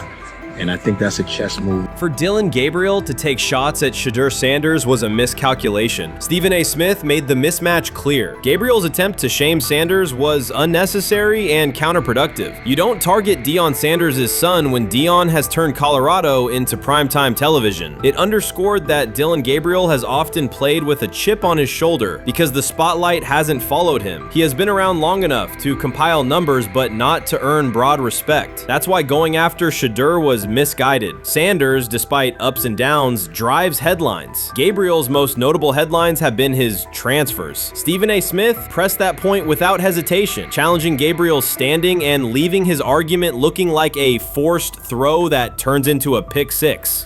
you know what, still needs to thank me a little bit more for that restaurant I treated him and his family to, because it was big time, and stop embarrassing me by going places and trying to use coupons. That's how pathetic he is. The point is that, yeah, a pick six and a fumble is usually considered a bad day. Stephen A. Smith didn't need to raise his voice to make the point. He presented Dillon Gabriel as a player whose talk outpaces his resume and defended Shedeur Sanders with clear comparisons. That's why he called Gabriel out so directly. The comparison wasn't just unfair, it was forced. Now look at Gabriel's record. The numbers are solid and he can win against average defenses, but the resume lacks defining markers. There's no sustained Heisman contention, no late season surge that reshaped the national picture, and no postseason moment that cements a legacy. The track record reflects steady production, not top-tier impact. That's the gap Smith underscored. Gabriel's criticism of Shedeur Sanders wasn't supported by what he has accomplished, while Sanders continues to carry a program under constant scrutiny. Let's see some of them step up and make some plays out there. Ain't no way. Gabriel Ain't no way. He's not built like that. No way. And this one is picked off and going back the other way. Oh my God, why did he stop playing? Now it's a foot race. And that is that. They told me bust out my AP, perfect timing. H-time, we about to get legendary. Shedeur started the next game, baby. Shout out Dillon though, you know what I'm saying? Bro, I love you, my heart. What am I bigger than cheese, bro? You know what I'm saying? But Shedeur got it. Shedeur Sanders is a national brand who draws viewers for both performance and result. Dillon Gabriel's attempt to diminish him read as resentment. And Stephen A. Smith called out the insecurity and lack of awareness directly. Colorado under Deion Sanders is prime time, and Shedeur sits at the center of that spotlight. If Gabriel expected the sports world to agree while he took a shot at Shedeur, he misread the moment. Smith dismantled the argument and questioned the credibility behind it. Gabriel will move on. He'll keep playing, give interviews, and have fans, but this exchange will trail his media profile as a reminder of a misstep. It's a clear example of a resume that doesn't justify taking public aim at a quarterback carrying that level of scrutiny and responsibility. For the Cleveland Browns preseason game today is that the way that some white folks watched Shedeur Sanders last week is the way that some black folks were watching Dillon Gabriel today. And it's not Dillon Gabriel for Dillon Gabriel's sake. Most folks don't have a problem with Dillon Gabriel. It's what he represents, which is the disrespect of a black person for no other apparent reason than they are a confident black person. Dillon Gabriel thought he was aiming up. Instead, he was placed back among quarterbacks who are good but not great. Stephen A. Smith made the central point. Dillon Gabriel doesn't shape the conversation. Sports are about narrative as much as numbers, and Gabriel's story doesn't move the culture, while Shedeur Sanders does. Smith highlighted that contrast clearly. By the end, Gabriel's credibility had taken a measurable hit. The critique was decisive and sent a broader message to any player considering public shots at Shedeur Sanders. If you step into that debate, you will be held to a higher standard and your resume will be tested. Dillon Gabriel learned that the hard way. I view things as I got time. I got time to be able to grow and mature, you know, and be able to understand the ins and outs of the defenses and be able to get the good insight from the vets in the room. So I look at it as, you know, a plus. And whenever, you know, it's time for me to play. Shedeur Sanders rolled into Browns camp and instantly made the whole practice feel like a recess pickup game. NFL vets suddenly looked like they'd forgotten the playbook and were just trying to keep up. With that being said, I see some balls coming out of Shedeur Sanders at that camp, and I'm like, kind of looks like a guy. Yeah, I'm ready. He can sling it. Ready to teach. I see him, you know, some of the veterans, how they talk to him, mic'd up, see what he's doing in the community. Talking about Njoku there? Joku, Mike that, but you once you see, you know, different little interactions and things like that, we know I know he has the talent. We'll see. It'll be a competition that usually brings the best out of guys, especially young guys. So I'm interested to see how that quarterback situation. Right after Shedeur Sanders tightened his cleats and the Browns settled in for what they figured was a routine camp day, the whole vibe tilted sideways. No blazing comet, no UFO touching down at midfield, just a swagger-charged quarterback striding in like he'd crashed the wrong league and thought, yeah, I'll stick around and run this show. The Browns had no clue what storm was rolling in. You'd expect an NFL team to do a quick scout, maybe pull up a highlight reel or two, but nope. They greeted Shedeur with a shrug, only to watch him seize the field on snap one and run the whole operation like a seasoned pro. First and foremost, he's been the best quarterback in camp. Now look, Joe Flacco ain't had many opportunities. There was a whole day I saw he didn't throw the ball at all. Here's my theory on the situation. They already know who's starting in the number 2 is. They already know. Joe Flacco and Shedeur Sanders is already locked up. You're missing the boat, people. You're missing the boat.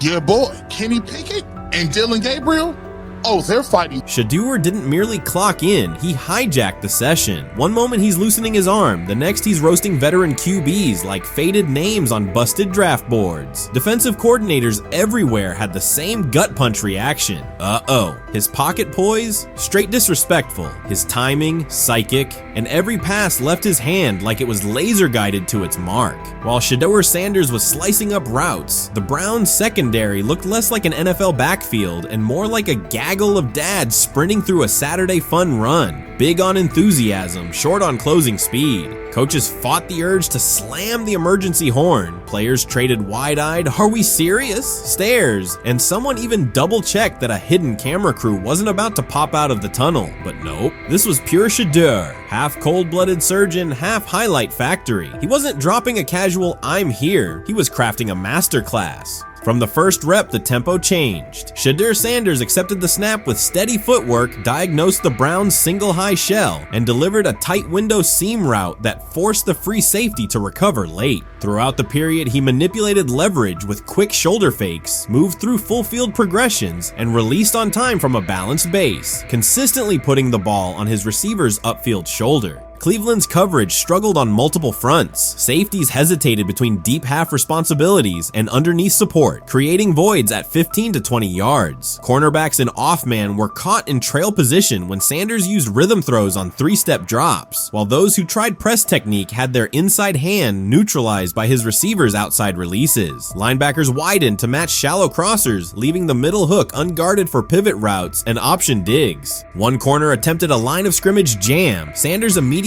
adjusted the route to a back shoulder fade, releasing the ball before the break and rendering the press ineffective. Over the session, he showcased pocket discipline, reclimbing to maintain throwing lanes rather than drifting, and finished with a series of anticipatory throws against cover 2 cloud, fitting vertical outs between the flat and deep half defenders. Sanders' combination of rapid post-snap processing, precise ball placement, and pocket efficiency exposed coverage mismatches at every level and highlighted communication gaps in the Browns secondary. By mid-session, the Browns defensive staff clearly recognized their calls were outmatched. Every adjustment, a roll to cover 6, a simulated pressure, a late rotate to 2 high, was neutralized once Shedeur Sanders confirmed the post-snap picture. Routes that had taken weeks to script were beaten by timing and location. Comeback set at 12 yards broke open before the corner's transition. Slot seam-outs dotted the void between the flat and deep half defender, and boundary receivers beat press with quick hand techniques, receiving the ball before the trail man could recover. Sanders' command was methodical. He used cadence to freeze plug blitzes, re-ID'd the mic when linebackers sugared the A-gaps, and maintained a firm base so he could reset and fire without resetting his feet. His receivers benefited from that rhythm. Top of the stem, eyes back, ball delivered on their upfield shoulder, allowing immediate transition to YAC. The Browns front tried a late stunt to compress the pocket. Sanders climbed 2 steps, re-spotted the shallow crosser, and delivered in stride, turning a potential sack into a 20-yard gain. What stood out most was how little ramp-up Sanders needed. From his first series, he processed full field concepts at tempo, cycling through progression reads without hitching. The poise under interior pressure, consistency in ball placement, and ability to manipulate zone defenders left the Browns' coordinated disguise packages ineffective and forced them into static coverage by the end of the period. In short, Sanders' efficient mechanics, rapid processing, and anticipatory accuracy rendered Cleveland's defensive game plan ineffective at every level, from pre-snap disguise to post-snap spacing. Imagine there's many people that think Dylan Gabriel's a better quarterback than Shedeur Sanders. I don't care where they were drafted. And if the Browns are the one team that thinks that, then I'm going to suspect it's not true. They don't know what listen, they're doing. I every quarterback evaluation for 30 years. Right. I never root against anybody. Yeah. But I'd be surprised if Dylan Gabriel's ever a legitimate starting quarterback for the Cleveland Browns. I'd be surprised. I just don't think. Well, then it is a wasted pick because you took him in the top 100. Yeah, but potentially. Yeah.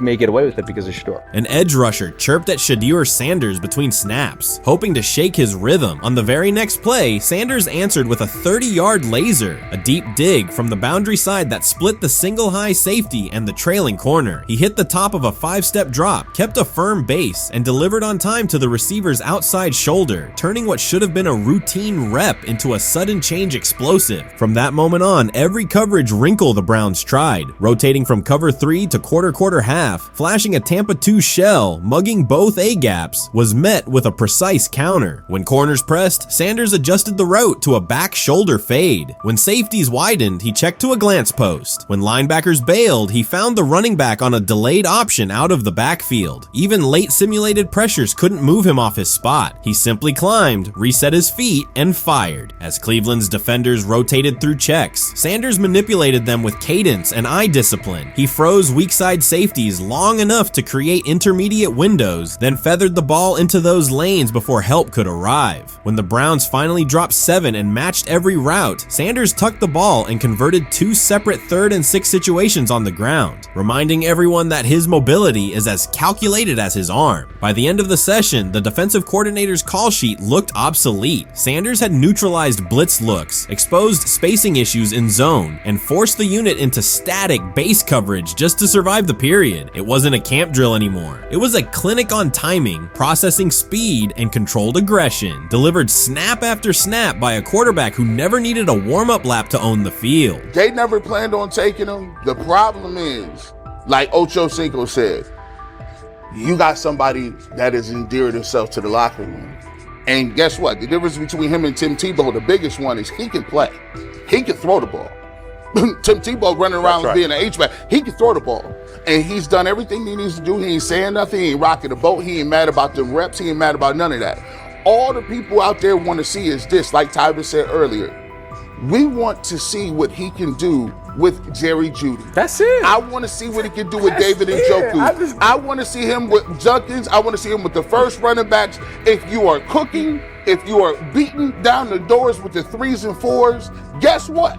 You deserve more. From the first team period on, Cleveland's secondary looked a step slow. A deep third safety hesitated on a post-snap rotation, leaving Shedeur Sanders free to climb the pocket and fire a 22-yard out that arrived before the defender could plant and drive. The supporting cast around him, players fighting for roster spots, not Pro Bowl invites, benefited from his command. Sanders used tempo to control the defensive front, altered protections at the line, and located throwing lanes so quickly that one receiver didn't register the catch until he crossed the goal line. As the Browns tried new personnel groups, coverage busts multiplied. Starters slipped out for hamstring stretches while rookies rotated in, only to find the ball arriving on their blind side before they'd completed a midpoint squeeze. On a later 3rd and long, Cleveland finally closed the interior rush lanes, compressing the pocket with 3 defenders. Sanders pivoted through the traffic, stepped into a narrow escape window, and, without resetting his shoulders, whipped a no-look pass to the boundary curl for a fresh set of downs. The throw turned a potential sack into an explosive play and left the coaching staff scrambling for answers. The people who are fascinated by Shedeur for whatever reason, whether it's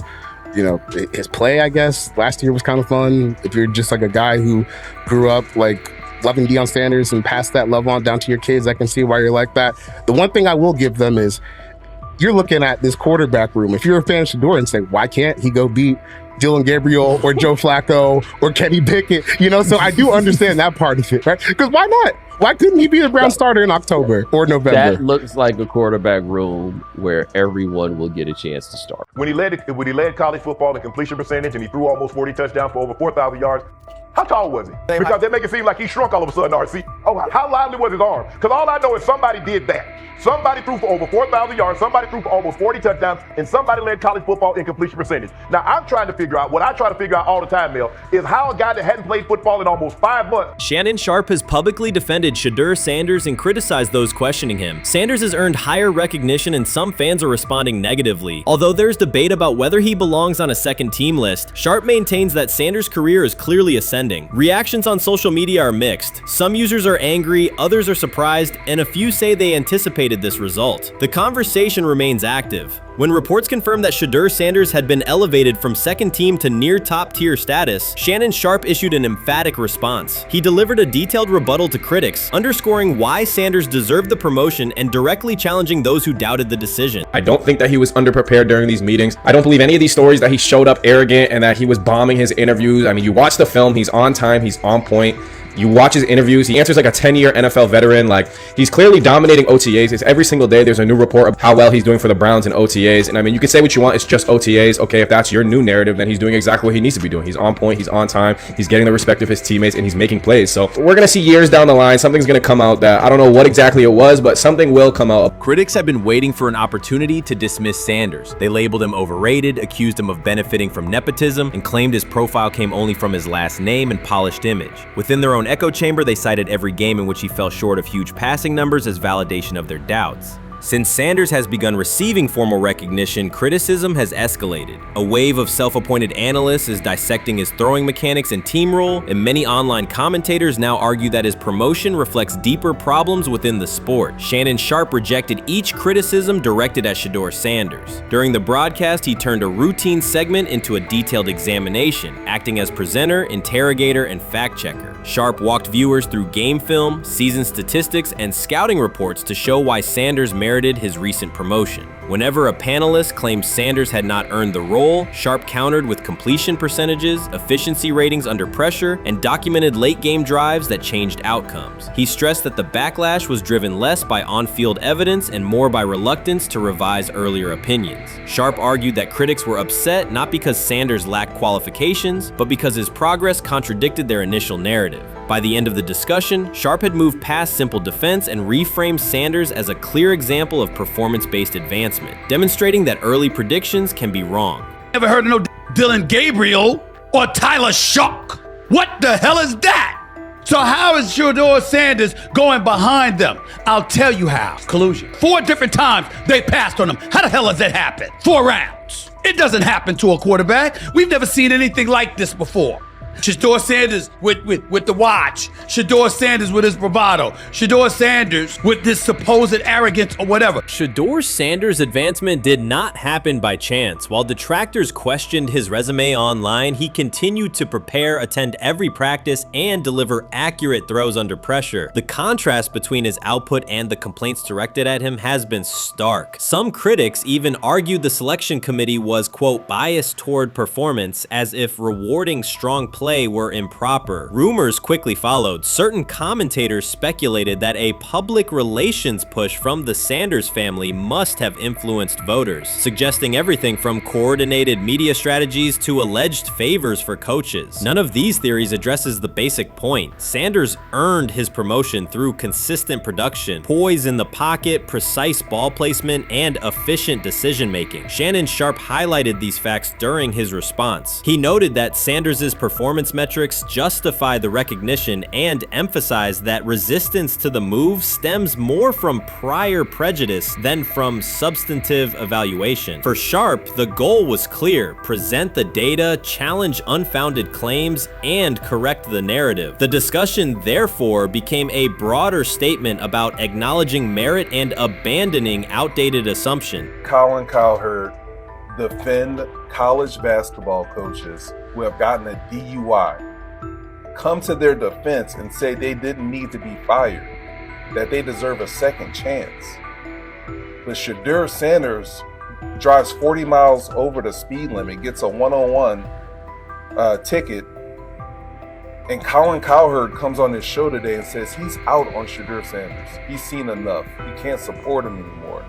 He can't be in the Shedeur Sanders camp because of this speeding ticket. Shannon Sharpe addressed commentators who portray constant doubt as expertise. Those who discount strong performances with "we'll see," but declare bust after a single mistake. He noted their belief that progress only counts if an athlete visibly struggles. Sharpe's response was methodical rather than emotional. He presented evidence, cited statistics, and calmly refuted each claim. Following his remarks, several critics began revising or deleting earlier posts, recasting themselves as longtime supporters of Shedeur Sanders despite having questioned him for months. Sharpe insists on accountability, naming specific individuals and dates while requesting public acknowledgement of prior errors. He argues that analysts cannot spend months undermining a player's potential and then quietly adopt a supportive stance once the athlete succeeds. These are serious, big-time, top-of-the-line playmakers that they have. If you can go 45 to 42 in the fourth quarter because your quarterback set the school record with 510 yards passing. He was flawless. Shedeur is big time. I didn't know for sure, will it translate to the next level of competition?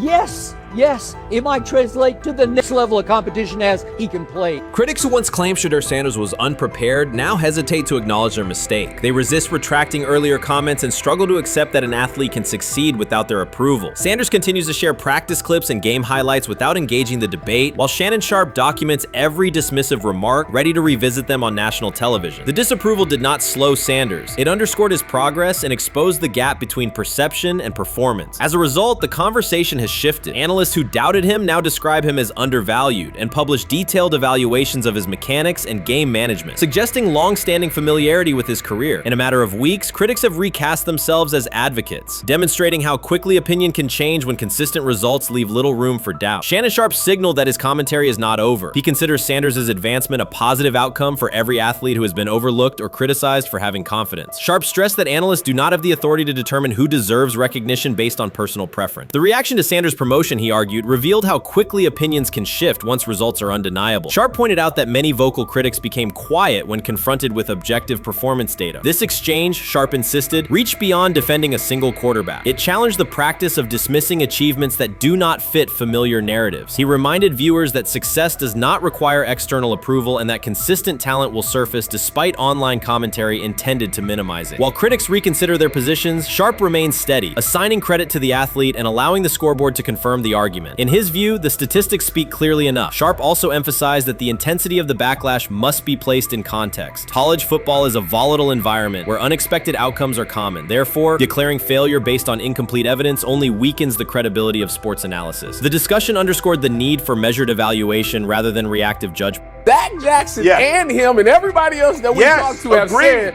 that Shedeur looks good. He looks really good. Yes. He looks better. And we got Zach that say Dylan Gabriel ain't even an NFL quarterback. It's true. So how is it that this man can't get a rep with the ones, but that non-NFL quarterback can? We all what agree sense with that. does that make? Some observers now claim that recognizing Shedeur Sanders' strong performance undermines football's traditional standards, even though they previously argued he received coverage only because of his father. Faced with Sanders' current statistics, those critics are searching for explanations that fit their earlier narrative. The data have always been clear. Their earlier objections ignored that fact. Shannon Sharpe is openly highlighting this reversal, comparing past negative remarks with Sanders' recent 400-yard games to demonstrate the gap between criticism and evidence. Sharpe did not force these commentators to backtrack. He simply displayed their earlier claims alongside Sanders' results, allowing the contrast to speak for itself. How you feeling? I'm getting there. You see what I got on, right? That's why I was asking how you help for it. Yeah, I'm getting there. See? Brian, what did they have to do? I had blood clots. Okay. And they amputated, you know. But I work with it. Man. Yeah, I'm amputated. So I get that work done a couple times a day. Keep the blood circulating, blood flowing, but it's a new normal. And the best thing about here, we have a whole medical team on the second floor. Right. We have a whole medical floor, which is great. Deion Sanders is shaken, this time not by a hit on the field. In a sudden turn, Ryan Clark has uncovered a serious plot affecting Shedeur Sanders' NFL draft status, and the disclosure is reverberating across the sports community. What once looked like a simple scheduling delay may actually be a calculated effort to undermine Deion's son. The facts suggest intentional sabotage, a breach of trust, and repercussions that could be far-reaching. This is no routine football headline. It is personal, and Coach Prime did not see it coming. The sports world loves to celebrate underdogs, yet it often takes even greater pleasure in tearing down rising stars. Deion Sanders is witnessing that cycle now, not from the sidelines as Coach Prime, but as a father. The lights in Boulder remain bright, the cameras keep rolling, and Sanders still wears his gold watches, sunglasses, and natural swagger. Still, behind that familiar smile is a man carrying deep pain as criticism aimed at his son mounts daily. How much of that is opening press conference saying, okay, we are family, saying that he was sent to do certain things? Do you feel like people got attached to that, or it just was the fact that prime time is at Jackson State? It's prime time. If my son plays cornerback, I want him to be around, in my opinion, the best cornerback ever to touch the field. That's right. If my son played DN, I'd have to talk to you and tell me who's coaching the DNs. That's but right. I was sending my son to play for prime. His pain does not come from critics or losses, but from watching his son, Shedeur Sanders, get pulled into a system where politics outweigh performance. By every metric, arm strength, accuracy, field vision, Shedeur belonged in the top 3 of any NFL mock draft. Defensive coordinators who tried to unsettle him know he never flinches. He owns the unteachable leadership trait that turns strong prospects into franchise cornerstones. Then the narrative shifted. Draft boards that once placed him 2nd or 3rd slid him to 5th, then 12th, and eventually out of the 1st round on some lists. Analysts grew cautious, executives became vague. The statistics stayed strong, and the game film still proved his ability, yet the buzz evaporated.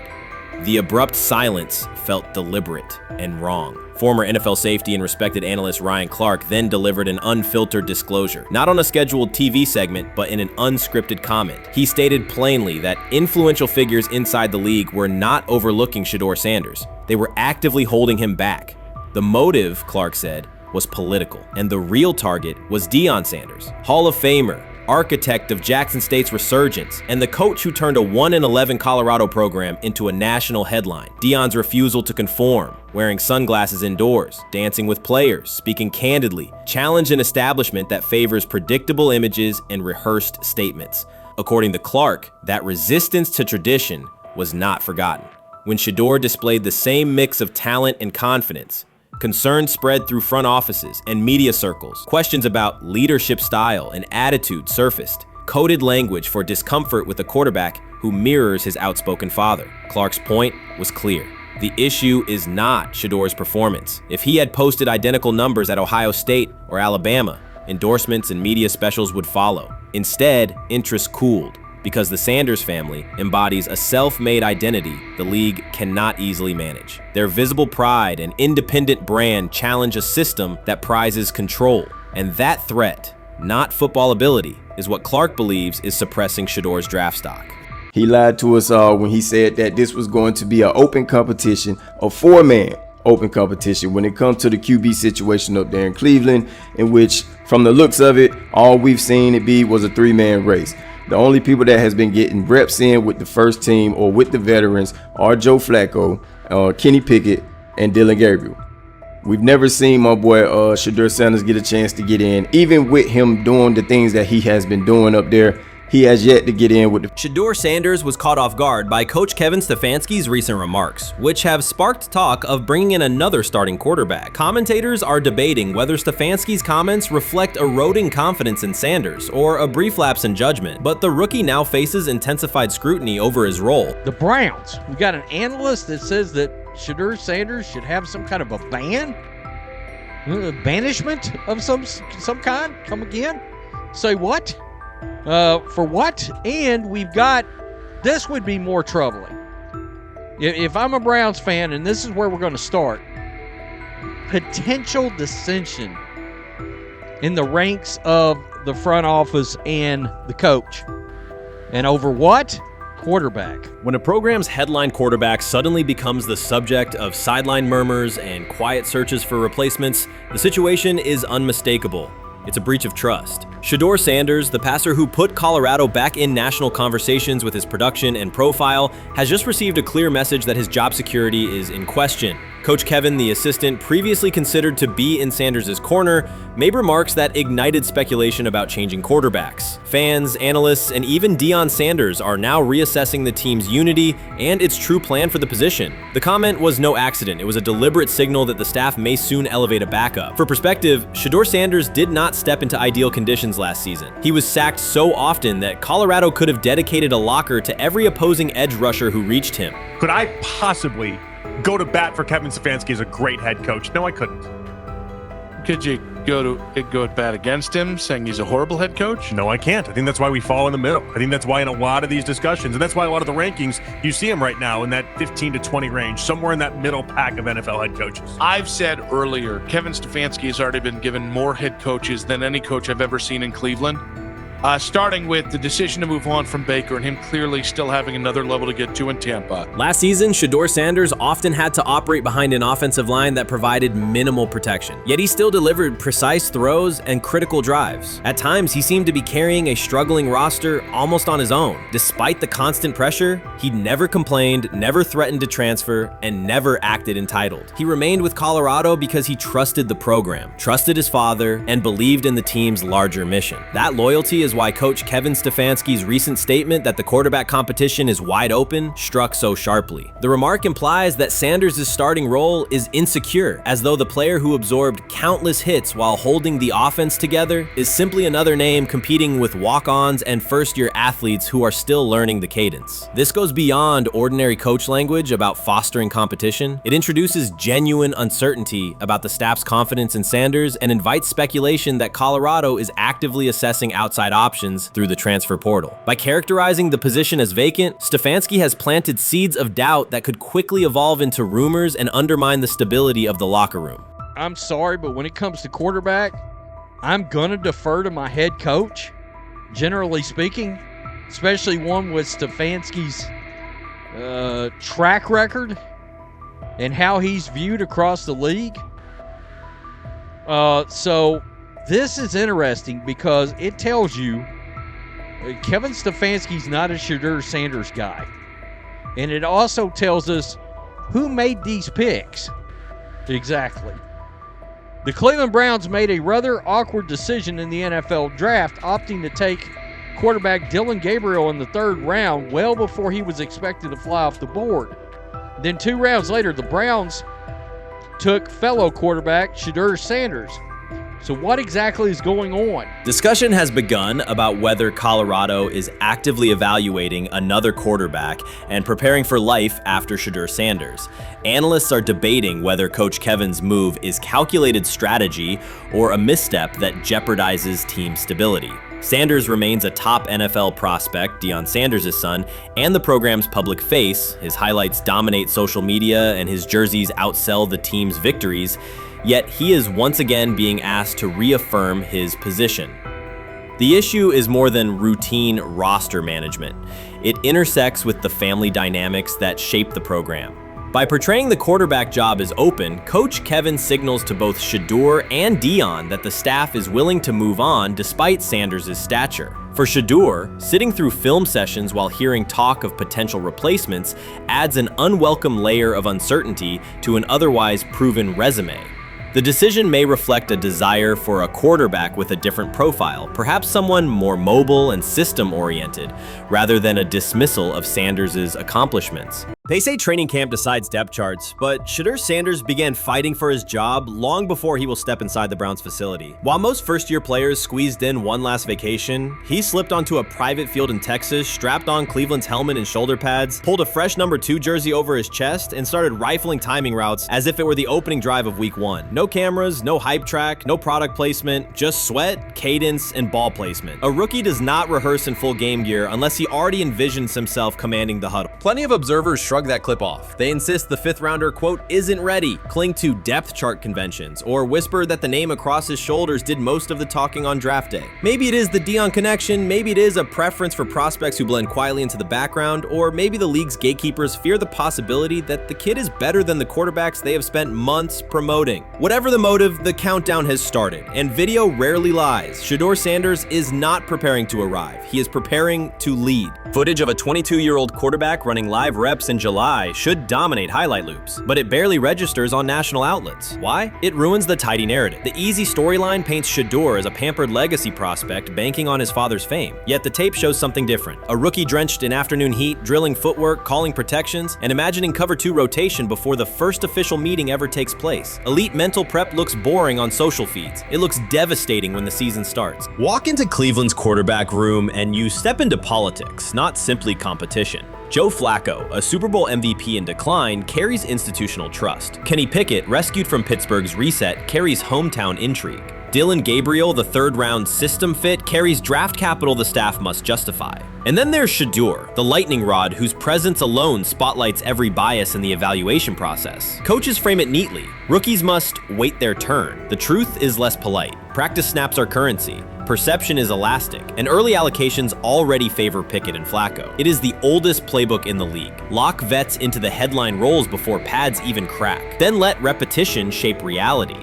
Sanders refuses to cooperate. He is not a 4th string camp arm. He has engineered game-winning drives under national scrutiny, operated against live blitz looks most prospects never face, and more than any quarterback in the room, documented his own off-season obsession. No social media rollout, no brand consultant, just pads, cleats, and an unlit practice field. If his last name were Smith, pundits would label him the sleeper of camp. Instead, politics trails every throw. Training camp rotations expose organizational intent. Beat writer Fred Greetham already reports that Pickett and Flacco will open with first-team reps when veterans report July 23rd. Gabriel grabs the developmental snaps, leaving Sanders the leftovers. That isn't performance-based, it's narrative-safe. Gabriel doesn't threaten hierarchy, Sanders bends gravity. Watch the details. Does Shedeur steal 11-on-11 snaps with the twos? Does he run red zone installs or 2-minute drills? If he does, coaches are admitting he is forcing his way in. If he doesn't, they are postponing the inevitable. Either way, the private field reps have sharpened his timing and condensed his release. He is not hoping for an opportunity, he is prepared to seize one the instant it appears. Cleveland's joint practices amplify that tension. First come live periods against the Panthers, then sessions with the champion Eagles. Those reps belong to the starters, so Flacco and Pickett will absorb most of Carolina's disguised pressure and Philadelphia's exotic fronts. Sanders' proving ground will be the preseason opener on August 8th. Under the stadium lights, he will get entire series, real reads, pockets collapsing for real. If his command mirrors the footage from Texas, coaches will have to answer why he never saw earlier work.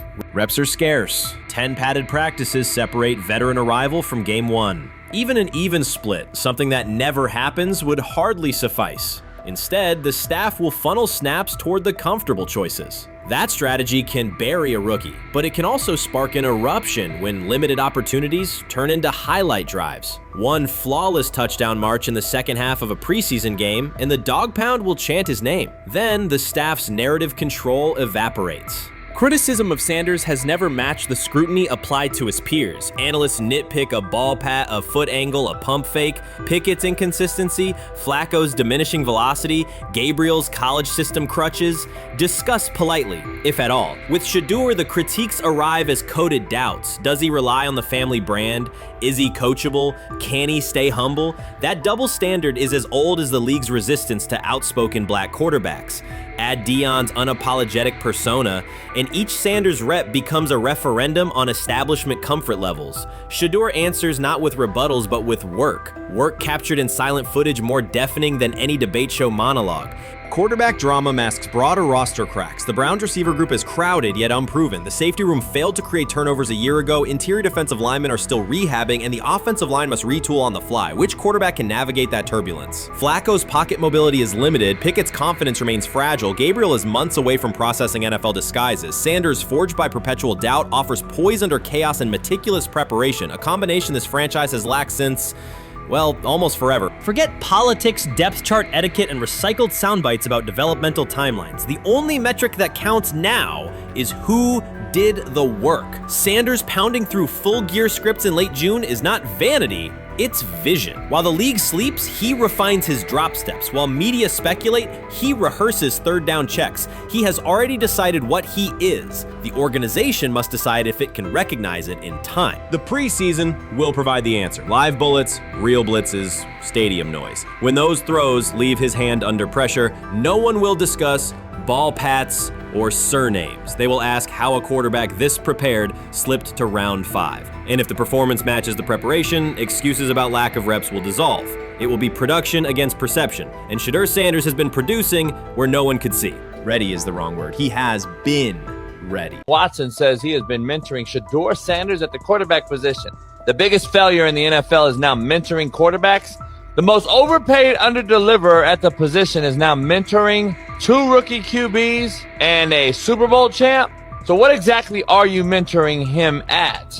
You have had 24 civil lawsuits that you paid off to go away. And when you play, you are as ass as those massage therapists are, apparently. Shedeur Sanders is also a show. It's all about him. It's all about anything else. If you don't see that by now, then you're just blinded. Cleveland's second most talked about player has yet to take a professional snap, and it isn't Deshaun Watson. Rookie quarterback Shedeur Sanders has already captured the locker room's attention and the fan base's enthusiasm, creating a visible shift in the team's internal dynamics. Watson, once the uncontested focal point, now shares the spotlight with a newcomer who has only practiced in shorts. The Browns are experiencing a rapid, unforeseen change in popularity within their roster. Four-man competition. It's not. It's two guys versus two guys. It's the two older guys to be the starter. Yeah. It's the two younger guys to position themselves however it may be and Right. show little improvement every single day, right? So, of all the things I'm watching the first five when they break a session, the first five with the veterans, with the ones. Who's in there, where are they going? The ball's going to Jerry Jeudy, right? Flacco's no dummy, lasts as long as he has, right? He can really whiz it. But as we go on, I want to watch these guys because they probably just got plays installed Tuesday, and they're out there running them Wednesday. Shedeur Sanders arrived in Cleveland and immediately commanded attention. The rookie has yet to take a preseason snap, yet the energy around him inside the building and across social media eclipses what many veterans receive in an entire season. Fan enthusiasm is so strong that Deshaun Watson's jerseys are already drifting toward the clearance rack at the team store. In a matter of days, Sanders has become the roster's second most popular figure, while Watson watches his once secure QB1 status and public approval shrink by the hour. Shedeur or Deshaun? Who do you want as your quarterback next year?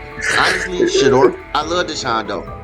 Like, I don't understand all the hate for Deshaun. You get hurt and you get booed, bro. That's foul. That might be the foulest I ever seen. The Browns' social media staff posted a single candid photo of rookie quarterback Shedeur Sanders releasing a warm-up throw, and the response was immediate and overwhelming. Fans saturated timelines with edits of themselves alongside him, while Deshaun Watson's routine practice reps drew comparatively little notice. Although an official Sanders jersey has not been released, unauthorized versions are already moving at a pace that exceeds merchandise sales for several other AFC North teams. The surge in interest marks one of the most intense fan reactions Cleveland has experienced in recent memory. The excitement surrounding Shedeur also triggers a wave of criticism. Veteran analysts, anchored in a 1980s mindset, question whether his style will translate into lasting success. They focus on his NIL earnings, social media presence, and visible confidence, arguing that the image overshadows substance. To them, outward self-assurance appears to be a distraction rather than a competitive asset. Even a simple smile or brief display of personality is cited as evidence that he lacks the measured discipline they expect from a starting quarterback. Critics claim Shedeur Sanders is notable only because of his father, overlooking the performance he delivered at Colorado. Many of those same observers ignored the Buffaloes until Deion Sanders made national headlines, yet they now question whether his son has earned the attention. They want rookies to keep quiet, carry clipboards, and wait 2 seasons before challenging for a starting role. Sanders is disregarding that script from the moment he arrived. His presence has already turned Cleveland's quarterback discussion into a genuine two-man competition before a single preseason snap. Deshaun Watson maintains publicly that the situation does not concern him, but it is hard to believe the pressure is not real. A fully guaranteed contract protects his paycheck, not his standing in the locker room. Sanders, meanwhile, is translating charisma and early momentum into tangible influence with teammates, coaches, and fans, reshaping expectations for who will lead the Browns on opening day.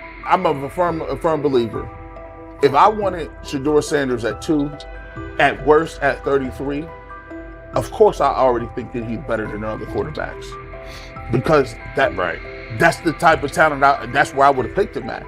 And if he was at 2 or 33, and he still had the same exact skill set, we would be talking about him starting and playing. Right. Well, there'd only be 3 quarterbacks. It'd be here, 3 not quarterbacks, 4. not 4. Yeah. But to see move to the 5th round, that's cool. They might have to go along with it. But to me, I think if you ask who got the best tools, I'm going with Shedeur. Shedeur Sanders has not taken a single professional snap, yet discussion about him has split NFL social media into 2 camps. One side already argues he should start immediately. The other worries about what that means for veteran quarterbacks like Deshaun Watson. Reporters now line the perimeter of Browns camp, scrutinizing every inconsistency in Watson's spiral and every precise throw from Sanders during drills. Each well-placed pass is clipped, posted to TikTok, and captioned as evidence of a future QB1. Cleveland is no stranger to quarterback drama, but this situation is different. different. Rather than cycling through another unproven starter, the franchise is dealing with a rookie who entered with more polish, public attention, and perceived readiness than most first-year players. Fans chant Sanders' name before he has appeared in a preseason game, while the established starter works to maintain his relevance. The atmosphere is not yet a full controversy, it is a countdown. Traditional analysts insist on the importance of experience and respecting the process, yet Sanders is progressing on the timeline set by the supporters who already view him as the next leader of the offense. Shedeur Sanders doesn't ask for excuses. He hasn't blamed limited reps, patched together receiver groups, or fourth-string offensive linemen struggling against Cleveland's second-team defense. He shows up, works, and demonstrates why he belongs. On day 3 of Brown's training camp, for the first time since OTAs, he finally received something close to a fair opportunity. He lined up with the second unit during an 11-on-11 period and made the most of it. In 8 plays, he did what he typically does when given a chance. He executed. He went 2 for 2 on a quick series, finishing with a decisive throw to tight end Blake Whiteheart that immediately caught the sideline's attention. There was no hesitation in his drop, no unsettled feet, and no panic. Just firm, accurate timing and clean operation. It raised an obvious question. What has taken so long for the Browns to evaluate him with a functional group? The story isn't only about one throw, it's about the delay before it. Sanders has been the guy for most of his football life, commanding high school programs, starring in the Southwestern Athletic Conference at Jackson State, then operating under national attention at Colorado. For the first time, he's been told to wait. He has treated that reality as part of the job rather than a setback. He has prepared like a professional since the moment he arrived, and on the 3rd day of camp in heavy heat, he let the football represent his case. While coverage focused on the veteran presence of Kenny Pickett and Joe Flacco, Sanders made an impression with minimal volume. The difference with the second team was immediate. Protection held up, routes were on schedule, and progressions unfolded as designed. Within that structure, he looked like the quarterback who led efficient offenses at Jackson State and Colorado. Calm in the pocket, decisive in his reads, and accurate to tight windows. This was not simply a good practice period, it was a clear statement. He was not just operating the script, he was directing it. The timing was sharp, the reads were clean, and the seam throw to Whiteheart was a high-level anticipation throw, professional in placement and pace. The narrative around Sanders should reflect that when he is placed in a workable situation, his strengths are visible. Early work with 4th unit personnel included protection issues and unreliable spacing. With the 2nd unit, those variables stabilized and his work looked consistent with his resume. The performance supported a straightforward conclusion. The evaluation should move forward with higher quality reps. Sanders has been explicit about his approach. He does not request special treatment. He intends to be prepared so that when an opportunity appears, he can step in without a drop-off. He has said he wants to be ready for anything and not offer explanations after the fact. That mindset fits what teammates and coaches have observed. A quarterback focused on the assignment, not the conversation around it.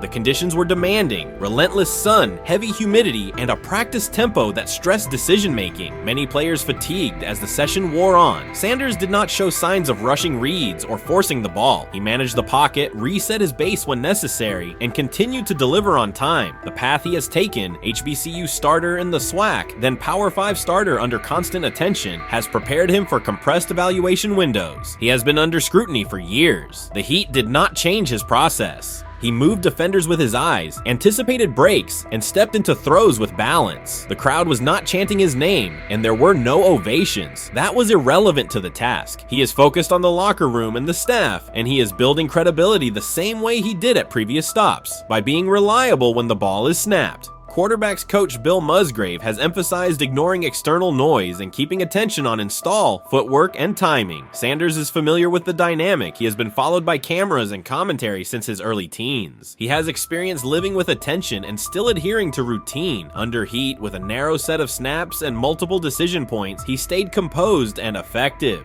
2 speeding citations, 91 miles per hour in Brunswick and 101 miles per hour in Strongsville, became national items. General Manager Andrew Berry characterized the decisions as not smart and stressed that it's not only about driving fast, but about the safety of others. Sanders accepted responsibility, stated that he learned from the incidents, and said he would follow the rules. The attention to those citations did not alter his daily schedule or his practice preparation. He arrived early, stayed engaged, and kept the discussion centered on work. Away from the field, he spent time at Rainbow Terrace in Cleveland after a significant apartment fire, distributing supplies and checking on families affected by the incident. There was no formal media rollout around the visit. It was an instance of direct engagement with the community without publicity attached to it. That reflects the same approach he shows inside the building. Do the work first. Sanders treats each rep as if it might be his last for the day and his only chance to show a specific element on tape. He prepares for protections, cadence variations, route adjustments, and timing with a level of detail that compresses the learning curve. When he is not under center, he studies coverages from the sideline, charts plays, and reviews video before and after practice. He writes down the next day's calls so he can anticipate checks. He has reference using virtual simulation tools to replicate snaps he does not receive physically. That is not a passive stance, it is an active attempt to reduce the distance between classroom and field. He is building relationships across the roster, not just with projected starters. He communicates with defensive backs to understand what they see and how they react to certain stems. He spends time with offensive linemen to align on cadence and protection calls. He connects with newer players away from the facility so that communication improves in practice. That is practical leadership, consistent, low visibility work that becomes obvious when the ball is snapped and the operation is smooth. 3 days into camp, a central question remains. Why hasn't he taken a first-team rep? Flacco has seen work. Pickett has seen work. Dillon Gabriel has been cycled in. Sanders has remained behind all three on the depth chart while producing efficient periods when provided stable support. Head coach Kevin Stefanski has not publicly detailed the plan for distributing first-team snaps among the quarterbacks. When asked, Sanders answered that it is not his place to comment on rotation decisions. That response aligns with his day-to-day conduct, respectful, professional, and centered on the next assignment. The staff is managing a room with a Super Bowl MVP, a former first-round pick, multiple rookies, and a new set of combinations on the offensive line. That creates a set of decisions about exposure, pacing, and evaluation windows. Within that context, Sanders has presented a clear case for additional evaluation. He has shown he can execute the offense as designed when the variables are standard. Musgrave has a long-standing connection with the Sanders family through his time as a teammate of Deion Sanders in San Francisco. That familiarity supports direct communication. It does not guarantee anything about the depth chart, but it does help streamline teaching, feedback, and expectation setting. Inside the defensive back room, veterans such as Denzel Ward have provided perspective on timing, leverage, and eye discipline that Sanders has incorporated into his preparation. He is operating without the immediate family structure that defined his college environment. Away from his brother Shiloh and his father Deion, he is managing his own housing, nutrition, recovery schedule, and all the smaller tasks that accompany an NFL routine. Those adjustments matter because they influence consistency across a long camp. He has treated those responsibilities as part of the job rather than distractions, which is reflected in a steady daily approach. What he showed on day 3 with the second unit was not a surprise to those who have tracked his prior work. It was a continuation of a profile, efficient sequencing, clear timing, and consistent ball placement when protections and routes hold up. The 8-play period was short, but it was enough to reinforce the point. He doesn't need a large sample to demonstrate baseline operation. He needs a fair sample to test ceiling and adaptability. There is also the matter of perception. Public attention concentrated on the speeding tickets and the general manager's response. Less attention fell on the preparation, the efficient period with the second team, or the community engagement at Rainbow Terrace. That imbalance is common in training camp narratives. Sanders has handled it by keeping his answers simple and his focus on football. He has not tried to redirect the conversation. He has done his work and waited for additional reps. The objective next step is straightforward. Expand the evaluation with higher unit personnel and standard opponents. That does not require a complete reshuffling of the depth chart. It requires allocating a defined sequence of first-team snaps so that timing with starting receivers and protections with starting linemen can be measured on tape. The staff can then compare operation speed, accuracy under pressure, red zone decision-making, and 2-minute mechanics against the other quarterbacks. That is the most direct way to clarify the competition. None of this dismisses the experience or track records of the veterans in the room. It emphasizes that the purpose of camp is to test assumptions with current performance. Sanders has provided enough evidence with the second unit to justify a broader look. He has shown that the pace of his feet matches the pace of his eyes, that he can hold safeties with his shoulders, and that he can drive intermediate throws without float. He has also shown discipline to take the clean completion rather than force the vertical shot when leverage dictates otherwise. Every day, he has addressed the controllable items, meetings, note-taking, install recall, cadence management, and post-practice review. He has not asked for public public guarantees. He has asked for an opportunity to compete on comparable terms. The 8-play sequence with the second unit was a small but clear example of what he can do when those terms exist. The staff's communications have been measured. Stefanski has not laid out a schedule for first-team rotations publicly. Barry addressed the speeding incidents directly and emphasized standards for decision-making off the field. Sanders accepted the criticism, adjusted his behavior, and moved forward. Those are the relevant facts. What remains is a football evaluation that can only be completed by giving him snaps with the top group and measuring the results. If that evaluation occurs and he performs at the level he showed with the second unit, the conversation will shift from potential to placement. If it does not occur, the question will persist through camp. Why not test the full picture? Sanders has built a case based on preparation, poise, and execution. He has demonstrated leadership by building relationships across the roster. He has shown maturity in handling external issues directly and moving on. He has given the staff reasons, on the field and in the building, to continue the process. 3 days into camp, he has answered everything within his control. He has shown growth, discipline, and consistent operation. He turned early fourth-team disarray into learning, then executed cleanly when moved to the second unit. He kept the discussion on football when outside topics threatened to dominate. He has not tried to win a press conference. He has tried to win every rep. If he continues to stack days like this, the next step is logical. Evaluate him with the starters, document the results, and let the tape determine the depth chart. Until then, he will continue to prepare, continue to compete, and continue to present the same message through his play. Rich Eisen addressed the armchair analysts and online critics head on. Shedeur Sanders just received his opportunity and the backlash arrived immediately. Eisen responded with a clear point-by-point case explaining why the criticism misses the mark. If you thought Shedeur's rise was rapid, Eisen's analysis puts it in proper context. Here's what he laid out on air. Already speaking in Cleveland high schools. Weekend after, flying out immediately to get to work. But his character's terrible, right?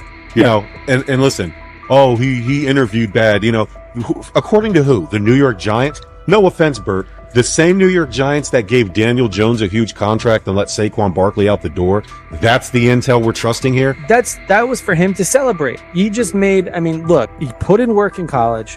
He had the privilege of being coached by his father, which we all would love and do. Turned around not one, but two programs in college football. And then literally for any athlete, being drafted at the highest level is a success story in itself. Rich Eisen delivered a direct response to the critics. He addressed the online claims reducing Shedeur Sanders to Deion Sanders' son instead of evaluating him as a quarterback on merit. Eisen challenged those assumptions and refocused the discussion on performance, preparation, and opportunity. Say Kenny Pickett had strained his hamstring. Shedeur, they say his first day in pass, 9 for 9, 2 touchdowns, no interceptions. They were just hating on this young guy. Within minutes, Rich Eisen delivered a structured breakdown, addressing each claim with evidence and dismantling weak narratives through clear analysis. He replaced speculation with data and kept the focus on what matters: decision-making, accuracy, leadership, preparation, and game management. The reality is simple. Shedeur Sanders was not given this opportunity. He earned it through performance and consistency against real competition. He accepted the role, met the standard, and handled the moment with professionalism and urgency. No shortcuts, no favors, just results and readiness. Eisen's point was direct. Evaluate Shedeur on his work, not assumptions, and acknowledge that he has justified the opportunity on the field. I've done it at 2 locations already, so it's simple. So that's why when people say I'm not, you know, one of the top quarterbacks or the top quarterback, is what are y'all going based off of? Because I did it year after year after year, and you see the progression.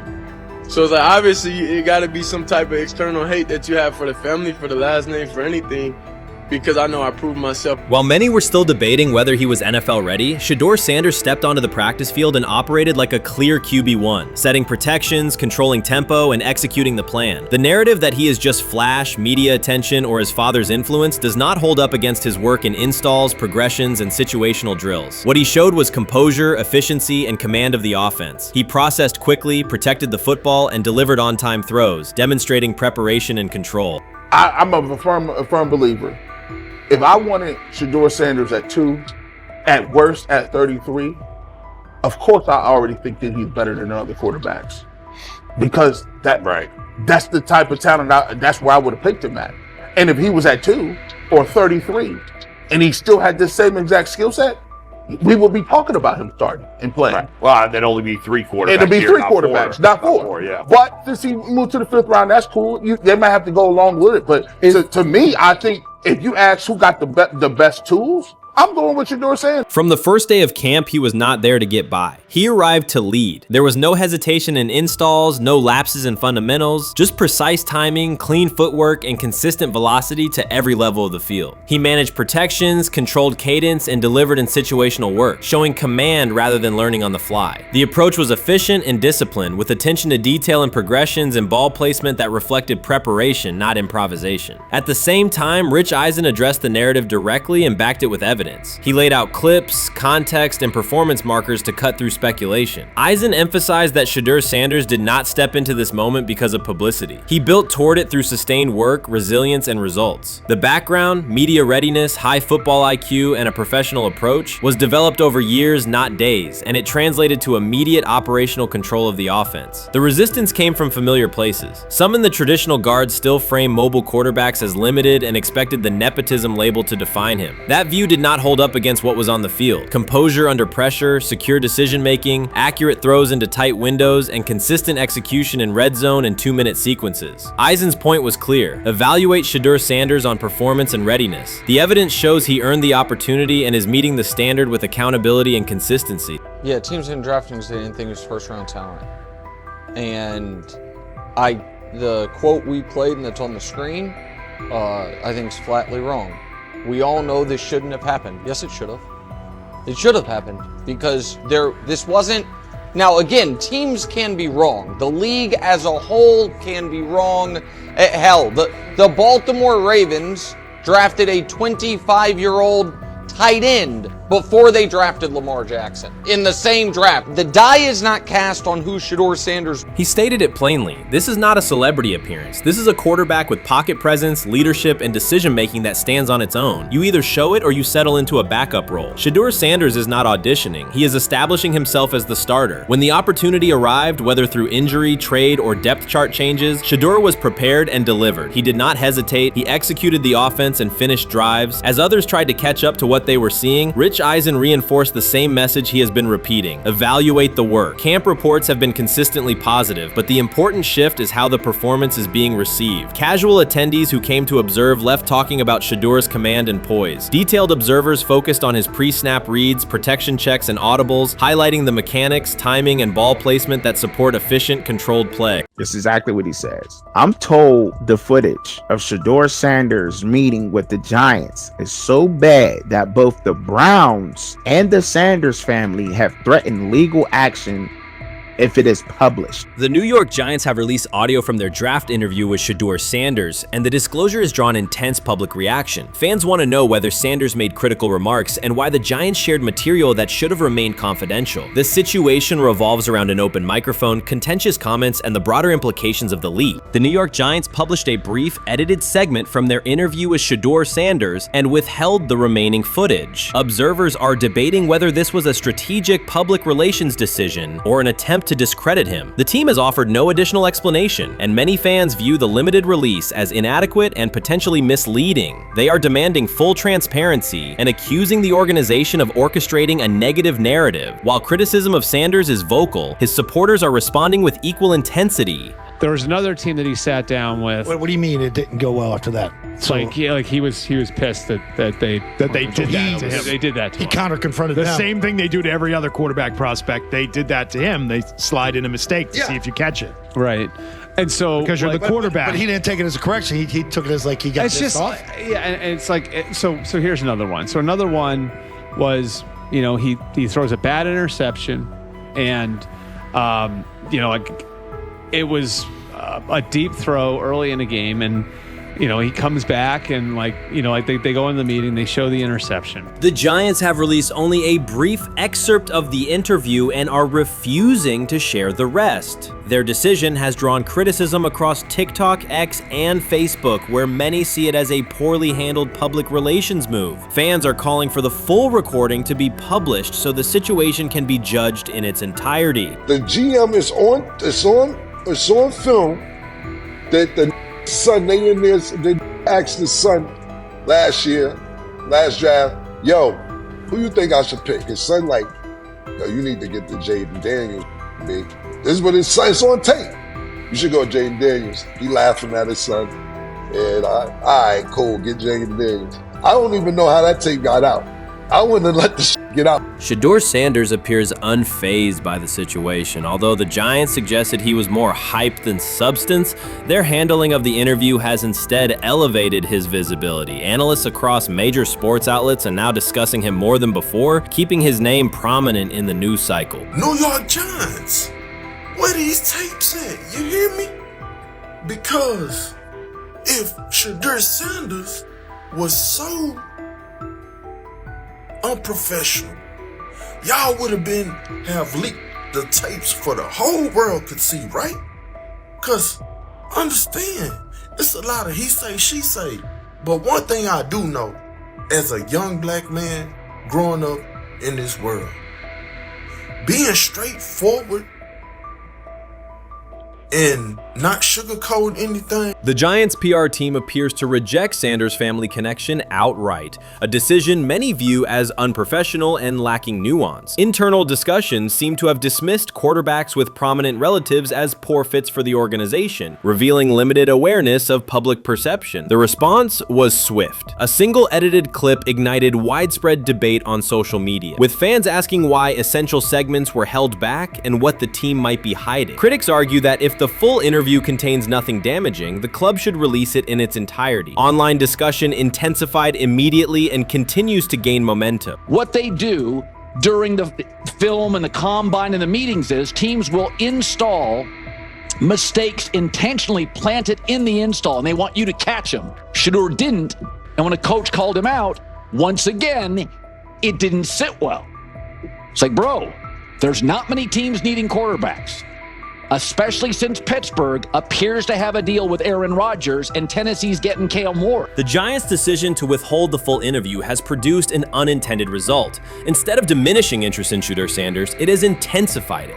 Media outlets and analysts are now examining every on-field rep, press comment, and public appearance as evidence of how he conducts himself under scrutiny. Each throw, adjustment, and answer is tracked and evaluated against league standards, reinforcing the view that he remains composed and professional. Many fans contend that the organization has misrepresented Sanders and suggest the issue may stem from the Giants' view of his father, Deion Sanders.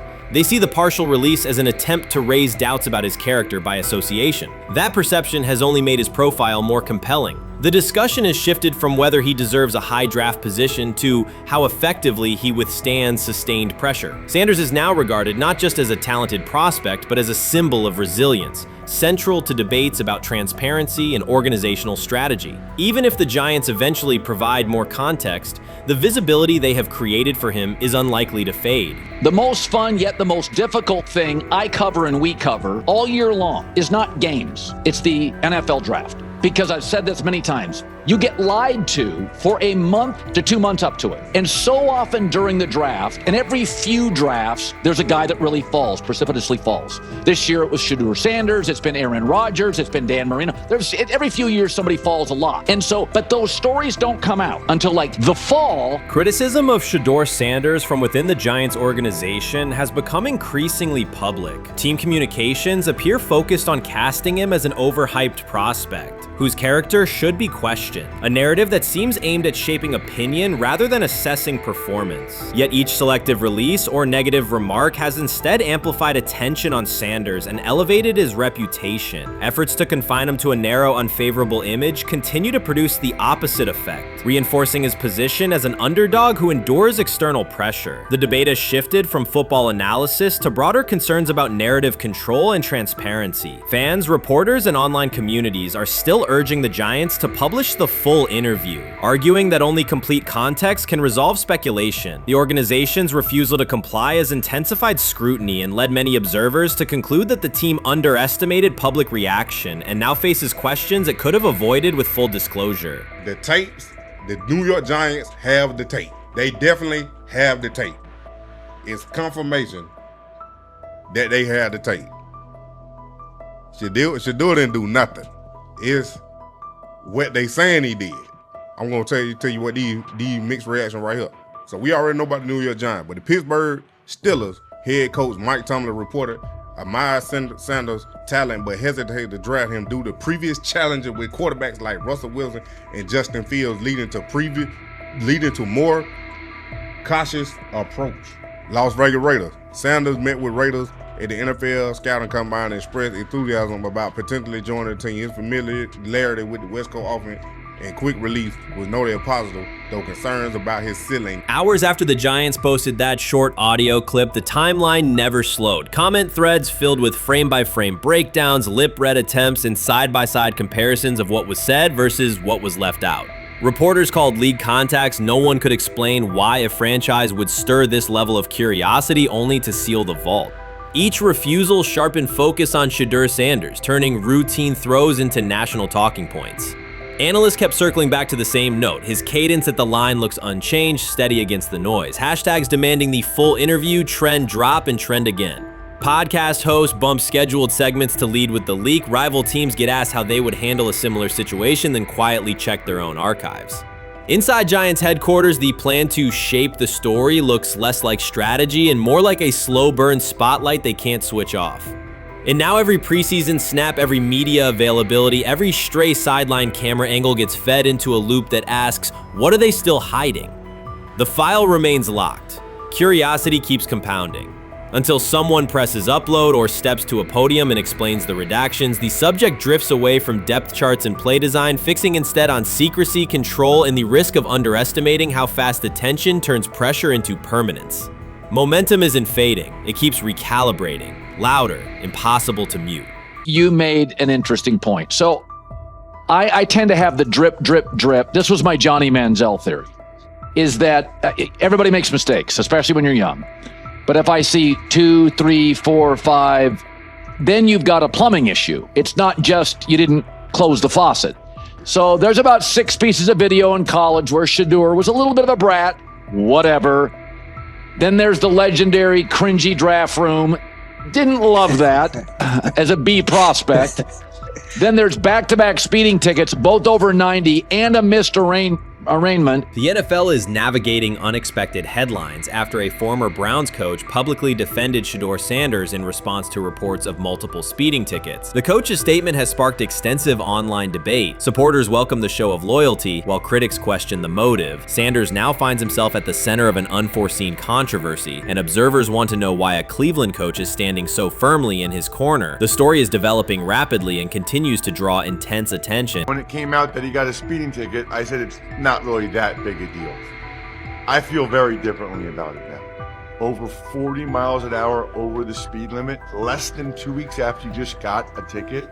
I don't know if that's entitlement or immaturity. There's got to be some teams that are feeling very good right now that they didn't draft him. Observers are focusing on Shedeur Sanders' recent speeding ticket, treating the violation as a measure of his character and sidelining his athletic, academic, and philanthropic accomplishments. The incident, driving 15 miles per hour over the limit in a borrowed Lamborghini, has drawn sharp criticism. In response, a former Cleveland Browns coach has taken the opportunity to comment, even though the franchise is widely viewed as unstable due to its frequent coaching changes and limited on-field success. By defending Sanders, he presents himself as an authority on discipline and leadership. The statement, coming from an organization seldom praised for stability, has nonetheless attracted considerable attention across the league. You want to defend him a little bit. I thought this was an interesting take. Yeah, I thought it was really interesting that you said you were out because of the speeding tickets. To me, that's such a minor thing. You were so high on him in terms of his completion percentage in OTAs, and I thought that was a little aggressive on your part. But with the speeding tickets, I got a speeding ticket the first night of the draft, my first year there. I thought maybe I'd get the benefit of the doubt, but they gave it to me anyways.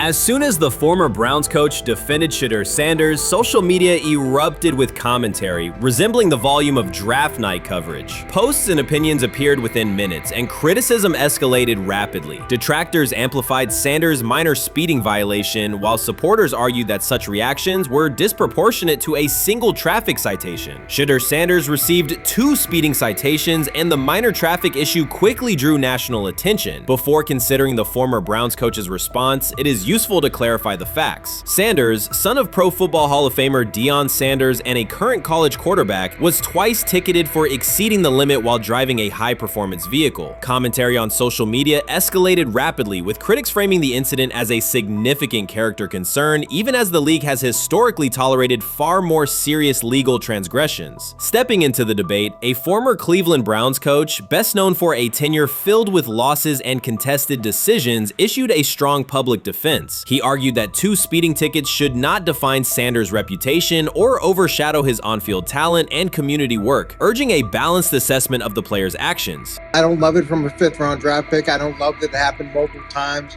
But I do think that this is the first time he's been away from his dad. And, you know, there's going to be some growing pains. Now, would I sell my stock on it like you are? Not because of a couple speeding tickets, especially in light of the problems that Brown's quarterback room has had to deal with legally in the last few years. I mean, this is nothing. The debate quickly shifted from 2 speeding citations to broader claims about integrity, growth, and leadership. The former Browns coach framed the infractions as moments for personal development and urged observers to view them in context. Critics responded forcefully. Some called for disciplinary action, others questioned Deion Sanders' parenting, and a few sought to discredit the coach himself, despite his professional record already being widely analyzed across the league. The reaction underscores an apparent inconsistency in public standards. Fans often overlook on-field confrontations, heated sideline arguments, and other significant controversies, yet they treated Sanders' routine traffic offenses, speeding without evidence of reckless endangerment, as indicators of serious character flaws. If such minor violations were adopted as the primary measure of morality in professional football, many players would face similar criticism. Sports media amplified the story almost immediately. Television panels dissected Shedeur Sanders' decision-making, treating 2 speeding tickets as indicators of deeper character concerns. Networks aired detailed segments under banners such as red flags and road rage, repeatedly questioning whether the citations might affect his draft evaluation. Although Sanders is already regarded as a first-round prospect, analysts emphasize that NFL teams value discipline and legal awareness when forming final assessments. Many commentators overlook the fact that other high-profile players have faced more serious offenses without similar scrutiny. Throughout the coverage, the former Browns coach defended Sanders, portraying him as a talented quarterback subjected to disproportionate criticism in a culture that expects near-perfect conduct. His argument was thorough and methodical, asserting that the traffic violation should not overshadow Sanders' skills, work ethic, or future potential. Commentators point out that the coach's intervention was not entirely selfless. He recognized the publicity potential. One day he was an overlooked figure from a struggling Browns era, the next he was a trending name across sports media. The discussion quickly expanded beyond Sanders' speeding citations to questions of image management and narrative control. Critics demanded disciplinary measures, public apologies, team sanctions, and formal statements, yet their objections seemed directed less at the traffic infractions themselves and more at Sanders' high profile, confidence, and resistance to traditional expectations. In practical terms, Sanders' brand remains intact. The coach secures renewed relevance, and the episode supplies another headline in the ongoing story of modern football. The next time Sanders is seen in a high-performance car, the debate will likely reignite, focused not on speed limits, but on the broader culture of the league. Meanwhile, new voices continue to join the conversation. Broadcaster Colin Cowherd has already weighed in, offering his own reassessment of the incident and its broader implications. Breaking news, Shedeur Sanders last night was pulled over going 100 miles per hour. All right, he clocked 101, 41 miles an hour over the speed limit in Cleveland. He will have the opportunity to fight the ticket in court. Now, I'm not exactly sure where he was pulled over, whether or not that it was in Ohio or whether or not that it was in his home state. But typically when you're going 40 over, that's flirting with the line of reckless driving. Folks, I gotta tell you, I don't understand what it is with these young men driving at absurd speed. Colin Cowherd's view of Shedeur Sanders shifted abruptly. Days after praising the quarterback's poise and skill, he appeared on air to declare that Sanders is overhyped, unfocused, and distracted by celebrity. The reversal was immediate, without any gradual reconsideration. Cowherd now frames Sanders' 2 speeding tickets as evidence of poor judgment, even though he has defended other quarterbacks facing far more serious off-field issues. The sudden, wholesale withdrawal of support leaves viewers questioning the consistency of Cowherd's criteria and illustrates how quickly media narratives can change when minor incidents receive outsized attention. This is okay. nothing. Okay. The how much of this is I mean, Jimmy Haslam has his hands all over Manziel, has his hands all over Deshaun Watson, admitted it, man enough to admit it. I saw the reaction in the draft room when they took Shedeur Sanders. Pretty obvious it wasn't the coach and the GM's pick. How much is this team has 8 last place finishes in 13 years owning it. How much of this is we don't have a very good owner here like Washington, D.C. and the Commanders? Yeah, I didn't love the owner stepping in and saying, hey, you got to take this guy in the 5th round. And I doubt they'll ever admit to it. While Colin Cowherd urged teams to move on from Shedeur Sanders, former Browns coach Eric Mangini offered a more measured response. Mangini, whose tenure in Cleveland was marked by mixed results, used his platform to provide context rather than condemnation. Instead of sensationalizing the speeding violations, he encouraged viewers to consider Sanders' circumstances. A 21-year-old quarterback whose life is scrutinized both on and off the field. Mangini acknowledged that the tickets were mistakes, but emphasized that they do not by themselves define Sanders' character or future. He noted the extraordinary attention athletes received today, combining the responsibilities of quarterback, public figure, and social media presence. Under such pressure, missteps are magnified, and criticism multiplies quickly. Mangini concluded that any evaluation of Sanders should weigh the totality of his behavior, performance, and growth, rather than isolate 2 traffic citations as decisive evidence of poor judgment. Shedeur is lighting it up in practice every day. You're not even a half bit curious to see what he could do with the ones. That makes no sense. And then on top of all of that, you got players going on podcasts and talking to people in the media saying this guy is really good. Like, this guy is legit. So even your peers respect you enough. How is it that the coaches can't see that? It always starts with the players, where the players like, hey, you seen that pass he threw? The Cleveland Browns were taken by surprise when quarterback Shedeur Sanders stepped in for first-team snaps, asserting control of the drill and instantly highlighting deficiencies across the rest of the room. His confident command forced coaches to pause practice clips, reevaluate progressions, and consider immediate adjustments to the depth chart. Within minutes, discussions spread throughout the facility and online forums as fans weighed what Sanders' showing means for the current starters. The organization now faces an urgent, data-driven decision on whether Sanders should move up permanently. Shedeur Sanders arrived at Browns practice, took several first-team reps, and the entire quarterback group immediately felt the pressure. Coaches erased the whiteboard and reviewed their plans. Staff members exchanged concerned comments, and observers began asking whether Sanders was positioned to assume a larger role. Tony, every year we see at least 1 to 2 teams. They were in last place in their division the year before. No one thought they'd be good, and then they were good. It almost seems like no one's even assuming the Browns can be that, but we see it happen every year. And I get the quarterback stuff, but like, correct me if I'm wrong, Tony. The Browns are trying to run the football, play good defense, not turn the ball over in the passing game, and try and take advantage when they can, correct? That's what they're trying to do.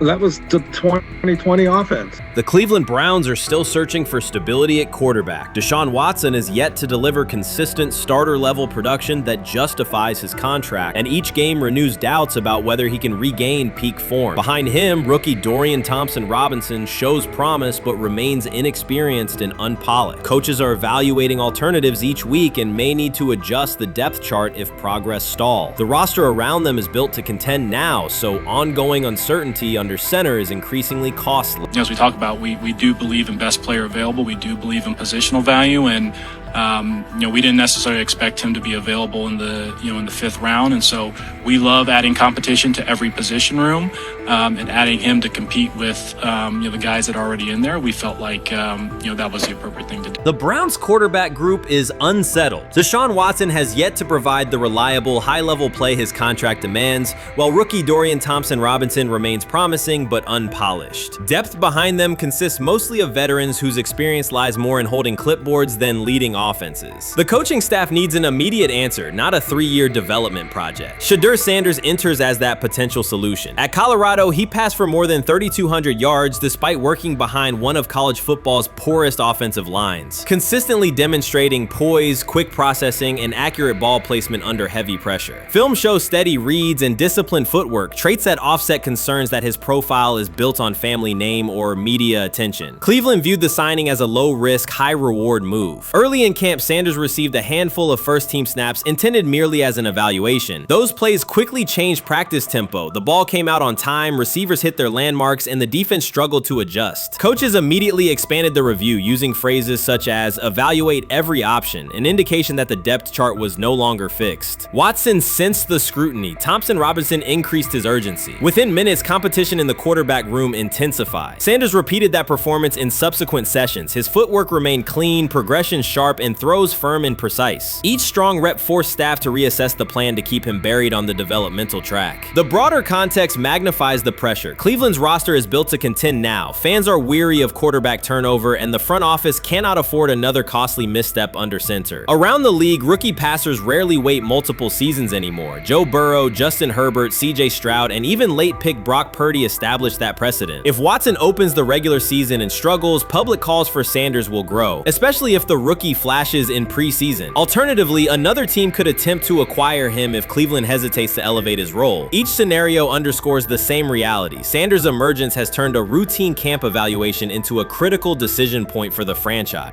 And we saw Dillon Gabriel go 11-on-11 with the first team, Shedeur Sanders go 11-on-11 with the second unit. So that was really the big wrinkle today. Yes, and of course, it was the first time that we have seen Shedeur Sanders get any of those coveted 11-on-11 reps. Of course, again, it wasn't with the first team offense or against the first team defense, but it's progress. And that means that he's going in the right direction, that the arrow is pointing up. He's coming up the learning curve. So that's good for him. And I actually thought just overall, he had a better day than Dillon had today. He completed more passes. He was more on point. In fact, in that 11-on-11 period, he threw a near touchdown. Desperation can push franchises toward aggressive decisions, especially when their quarterback options appear unconvincing or outdated. One scenario now emerging is that Sanders earns enough confidence to take full preseason reps with the starters, forcing Cleveland to revisit a depth chart it believed was settled at the beginning of July. His practices demonstrate that the excitement around him is grounded in measurable performance. Accurate, high-velocity passes against first-team defenses, and confident command of the huddle. Each strong outing also heightens league-wide interest. Rival scouts adjust evaluations, and general managers revisit their notes, aware that a viable young quarterback may soon become available. Inside the facility, the personnel staff must balance short-term results with long-term roster planning, knowing that an early move could reshape salary cap allocations and locker room dynamics. The pressure on Watson and Thompson Robinson escalates accordingly. Both must produce visible progress to maintain their current roles. Cleveland's recent history shows how quickly promising quarterback situations can devolve into controversy. The franchise has turned potential breakthroughs into organizational turmoil before, so observers remain cautious about how this competition will unfold. The rumors have ended. The decision is public. Cleveland Browns owner Jimmy Haslam has informed every level of the organization that unless an unforeseen injury intervenes, Shedeur Sanders will start at quarterback in Week 1. The announcement is not an informal suggestion or a quiet push in the background. It is a direct order. Multiple independent reports, amplified most visibly by Colin Cowherd, confirm that Haslam delivered the directive himself. From the owner's viewpoint, the logic is simple. No one else on the roster offers the same combination of talent, leadership, and long-term upside. Joe Flacco is approaching the twilight of his career. Kenny Pickett has shown flashes but remains inconsistent. Dillon Gabriel, taken in the 3rd round, is a developmental project. By contrast, Haslam believes Sanders can alter the franchise's trajectory immediately, and he refuses to allow internal hesitation to stall that possibility. The standoff traces back to April. General manager Andrew Berry and head coach Kevin Stefanski entered the draft wanting a low-profile prospect who would fit quietly into the existing depth chart. They prioritized scheme familiarity, modest public attention, and a clear developmental timeline. When the board lined up, they reached for Gabriel in round 3, reasoning that an early investment would justify keeping a rookie on ice behind the veterans. But Sanders continued to slide, first through day 2, then deep into round 5. Haslam watched the names come off the board, convinced the league's bias against Deion Sanders' outspoken son was obscuring legitimate first-round talent. When Cleveland's 5th-round pick arrived and Sanders was still available, Haslam intervened.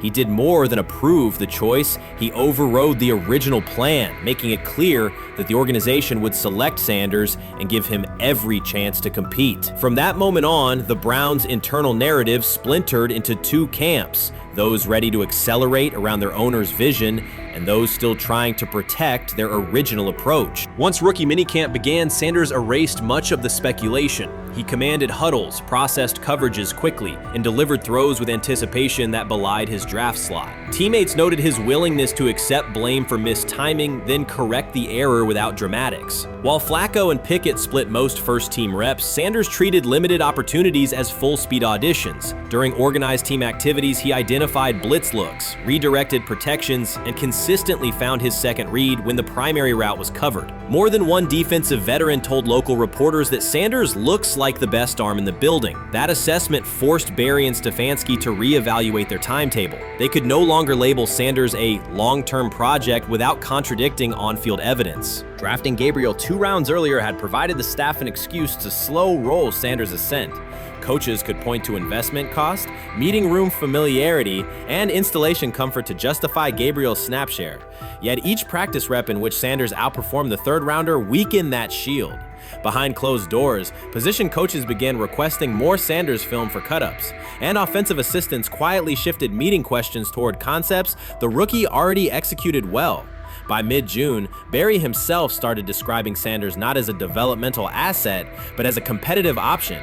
Those subtle linguistic changes signaled the front office's recognition that the narrative had moved beyond their control. Haslam's history with quarterbacks is well documented. His pushes for Johnny Manziel, Baker Mayfield, and Deshaun Watson were high-visibility swings, each driven in part by a desire to generate excitement as well as wins. Critics highlight those choices to question his evaluation track record, yet Haslam perceives Sanders differently. Where Manziel carried off-field concerns, Sanders brings a reputation for professionalism. Where Mayfield's leadership style divided veterans, Sanders' approach has united receivers and linemen. Where Watson's trade involved unprecedented controversy, Sanders arrived at minimal draft cost. Haslam sees a rare chance to capture star potential without mortgaging the future, and he is unwilling to cede that upside to cautious pacing. Cleveland's supporters, weary of revolving door quarterbacks, have rallied around Sanders with unexpected speed. Sales of customized Sanders number 2 jerseys surged within days of rookie minicamp. Training camp ticket requests spiked once local media circulated videos of Sanders making NFL-caliber anticipation throws during 7-on-7 periods. The mood in Northeast Ohio has changed from tentative hope to active belief. Longtime season ticket holders who once shrugged at preseason storylines now debate Sanders' footwork at neighborhood barbecues. Social media engagement for Brown's content has climbed, driven by highlight compilations of the rookie threading seam passes between linebackers and safeties. All of this places Kevin Stefanski in a fragile position. If he opens week 1 with a veteran starter and the offense sputters, criticism will be swift. Each stalled drive will be interpreted as evidence that he ignored the owner's edict and the fan base's intuition. Conversely, if he names Sanders the starter solely under pressure, any early struggles could be framed as proof that Sanders was rushed, further exposing Stefanski to blame. The only sustainable solution is conviction. Either stand behind a veteran with clear strategic reasoning or embrace Sanders fully and structure the offense around his strengths. Splitting the difference, rotating series, delaying first-team reps, or using vague competition language will satisfy no one and likely jeopardize locker room clarity. Sanders' personal approach has reinforced Haslam's confidence. Instead of taking post-draft downtime,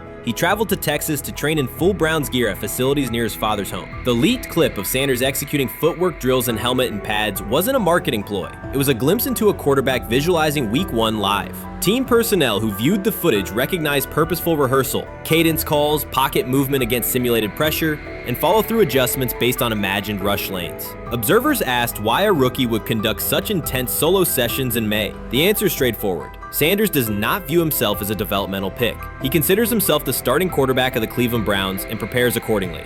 On pure ability, Sanders' arm strength ranks with the league average for starters. His accuracy to the intermediate middle, an area where the Browns' current scheme generates high-leverage completions, has drawn consistent praise from receivers. The primary areas still under review are blitz recognition and live bullets and timing on deep outbreaking routes versus press coverage. Those developmental checkpoints are significant, yet daily practice reps show acceleration. In contrast, Flacco's mobility limits the boot action game that Stefanski installed to help Mayfield field early in his tenure. Pickett can extend plays, but struggles to attack tight windows between linebackers and safeties, an essential requirement in Cleveland schematics. Gabriel remains an unknown at NFL speed. Thus, the competitive landscape favors Sanders sooner than the coaching staff originally planned. The franchise now stands at an inflection point. Haslam's mandate, the locker room's growing support, and the fan base's enthusiasm all tilt towards Sanders. The front office's earlier strategy, anchored in patience and quiet development,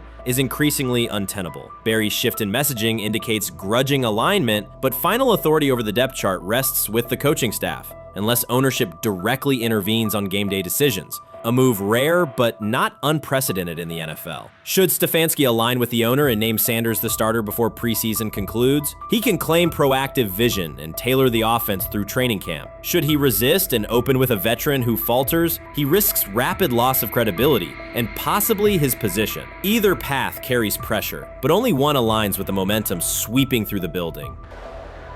For 2 decades, the Browns have cycled quarterbacks without securing a stable star. Each new hope, whether draft pick or trade acquisition, has collapsed under injuries, inconsistency, or organizational disarray. The possibility that Sanders could finally anchor the position is not merely a football storyline. It is a potential cultural reset for a fan base defined by resilience. Haslam's insistence reflects that awareness. Cleveland needs a leader who can win on Sundays and project confidence every other day of the week. Sanders has shown he can shoulder expectations without retreating from scrutiny. That trait, more than arm talent alone, is why the owner views him as indispensable. Voluntary workouts transition to mandatory minicamp next week. If Sanders receives a substantial share of first-team snaps, observers will interpret it as the staff's acknowledgement that the competition is tilting decisively. A public declaration may not follow immediately, but every rep allocation is a signal. If, however, the staff continues funneling most top unit snaps to Flacco or Pickett, tension will escalate. Local media will question the evaluation process. National analysts will debate the merits of letting a rookie learn through live action versus controlled practice. Inside the facility, players will recognize any disconnect between performance and opportunity, and unity could fray. The Browns have reached a decisive moment. Shedeur Sanders has demonstrated the skill, poise, and work ethic to justify starting in week 1. Jimmy Haslam has publicly positioned him as the future, and by implication the present of the franchise. Kevin Stefanski and Andrew Barry must either endorse that vision or brace for the consequences of delaying it. For Cleveland fans, the significance is clear. A legitimate chance to exit the cycle of quarterback uncertainty and rally behind a signal caller capable of commanding the field and galvanizing the city. Whether that opportunity is seized promptly or postponed will define the Browns' 2025 season and likely the tenure of the decision makers involved. Grab hold of the starting job. Yes, but I don't think we're going to know which one until we get deep into August. Now, I think, we tracked the reps everybody was getting at practice throughout the OTAs and minicamp. But when you talk to people there, they just want to make sure everybody got what they needed. And that, Kenny Pickett, we find out if he has the goods to be the starter. Joe Flacco, they back him off a little bit. He's 40. He may not need as much. The rookies, Shedeur Sanders and Dylan Gabriel, what do they need to learn to make the transition from the college game to the pro game? That's what the spring was about for the Browns quarterbacks. Now, Shedeur Sanders has moved from social media celebrity to on-field standout, and ESPN now lists him among its first-team candidates. Reactions are split. Some fans are impressed while others are skeptical. Whether this reflects Deion Sanders' long-term strategy or simply Shedeur's rapid development, the story is drawing widespread attention. Here's a look at what led to this moment. They never planned on taking him. The problem is, like Ocho Cinco said, you got somebody that has endeared himself to the locker room. And guess what? The difference between him and Tim Tebow, the biggest one, is he can play. He can throw the ball. Tim Tebow running around being an H-back. He can throw the ball. And he's done everything he needs to do. He ain't saying nothing. He ain't rocking the boat. He ain't mad about the reps. He ain't mad about none of that. All the people out there want to see is this, like Tyver said earlier. We want to see what he can do with Jerry Jeudy. Online reactions are sharply divided. Some fans strongly support Sanders, while others argue he is overrated. Traditional analysts cite statistics and claim his recognition comes mainly from his father's name. Sanders supporters are actively celebrating his rise and already predicting a future NFL career. Sports media outlets have made his candidacy a central topic of debate. The discussion now extends beyond statistics and victories to include his marketability, public image, and on-field presence. Sorry. Is Shedeur Sanders going to get a chance to win this job? Do you believe he gets a legit shot to win this job? Listen, I think, first of all, the action's going to really start in training camp. Like, forget all the OTA stuff. You don't win a job in OTA. The real action starts in training camp. And just like Shedeur said, during the mini camp, when it's time to take your rep, you got to make the most of it. Because I think early on, there's going to be a lot. Remember, Joe Flacco didn't hardly practice in OTAs and mini camps because they were giving the young guys. Right. So when he gets his opportunity, he's going to have to make the most of it. Analysts are closely reviewing game footage to evaluate Sanders' decisions and mechanics, while others examine his social media activity to see how he balances content creation with quarterback duty. Shedeur Sanders' placement on ESPN's early first-team list has taken over the college football conversation. Supporters circulate his highlights and argue that his on-field production and leadership justify the honor. Skeptics claim the recognition relies too heavily on his family name and question whether his resume is strong enough for first-team status. Analysts are rewatching game footage to assess his reads, accuracy, and pocket presence, while others examine how he balances a high-profile social media presence with quarterback responsibilities. The debate has pushed other storylines, such as conference realignment and NIL issues, into the background, leaving fans and commentators focused on Sanders' performance, marketability, and overall impact on the sport. I'll keep saying it. I believe Shedeur Sanders should play more games than any other quarterback on this roster this year, because he's the only guy that I look at and say they might have something here. Because I'm telling you right now, they left night one of the draft saying we are taking our quarterback next year. So it's on Shedeur or Dylan or Kenny, probably not Joe, to change their mind. To change their mind. But you got to find out. You gotta find out. Opinions differ on whether Sanders is benefiting from his family name or simply showing real progress, but the attention is undeniable. Social media is flooded with edited images elevating him to legendary status. Critics argue the first-team nod is driven by hype and marketability, while supporters point to his flashes of strong arm talent, field vision, and decision-making. Regardless of motive, the announcement has dominated the football news cycle and intensified debate over how much of his rise is performance-based versus media-driven. Highlight reels rarely show Sanders' turnovers, late-game mistakes, or inconsistent stretches. Being named to a first-team watch list suggests sustained dominance, something Sanders has displayed only in flashes. His selection appears driven as much by brand recognition and media appeal as by performance. ESPN's decision has intensified debate. Data-driven critics post statistics that question his resume, while passionate supporters predict awards and future NFL success. Commentators recall a time when first-team consideration required years of proven excellence. Yet many fans already see the announcement as confirmation that Sanders is on track for major college football honors. Shedeur Sanders has earned first-team reps when training camp commences later in July. I'm not saying like he's the first guy up when you do 11 on 11s day 1, 2, 3, 4, 5 at training camp. I'm not necessarily saying that, but he's the one quarterback that we didn't get a chance to see take reps with the ones. But I think Shedeur has a chance to make this conversation interesting if he gets those reps with the ones and he has the same success that he did with the 2s, the 3s, and the 4s. I have confidence he can show you something, but I got to see it. We all got to see it before we can actually judge that. Some believe Deion Sanders is already preparing for an award ceremony, while others are furious, threatening to protest ESPN's credibility over Shedeur's first-team mention. Critics argue that honoring Sanders without a full season of elite play undermines college football standards. Supporters insist his performance and profile justify the recognition. The debate reflects a broader clash between traditional merit-based evaluation and modern brand-driven visibility. In today's landscape, first-team consideration is no longer only about statistics. It also involves marketability and audience engagement. Whether welcomed or rejected, Sanders commands attention and embodies the sport's shift toward both performance and personal brand. So the Shedeur Sanders, I want to talk about this. So here's a prime example. Shedeur Sanders, they had 3-day mini camp for the Cleveland Browns. And now, Jimmy Haslam actually has some money. The Bengals owners and the Rooneys are near the bottom of the league in net worth.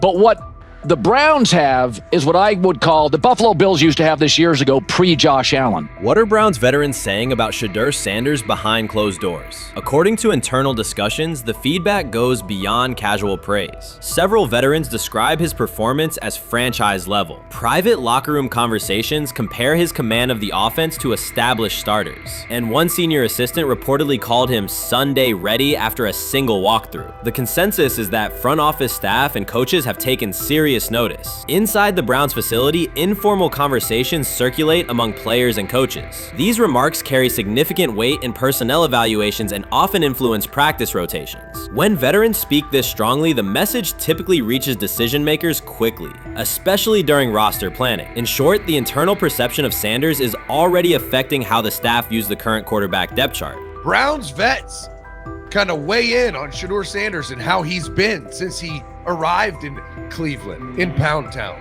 And I think it's very, very important that we discuss it, because it'd be really easy for these vets to, this wasn't like a on-the-record interview. This is just kind of back channels into what the vets are saying, the rumors, but the sources telling us.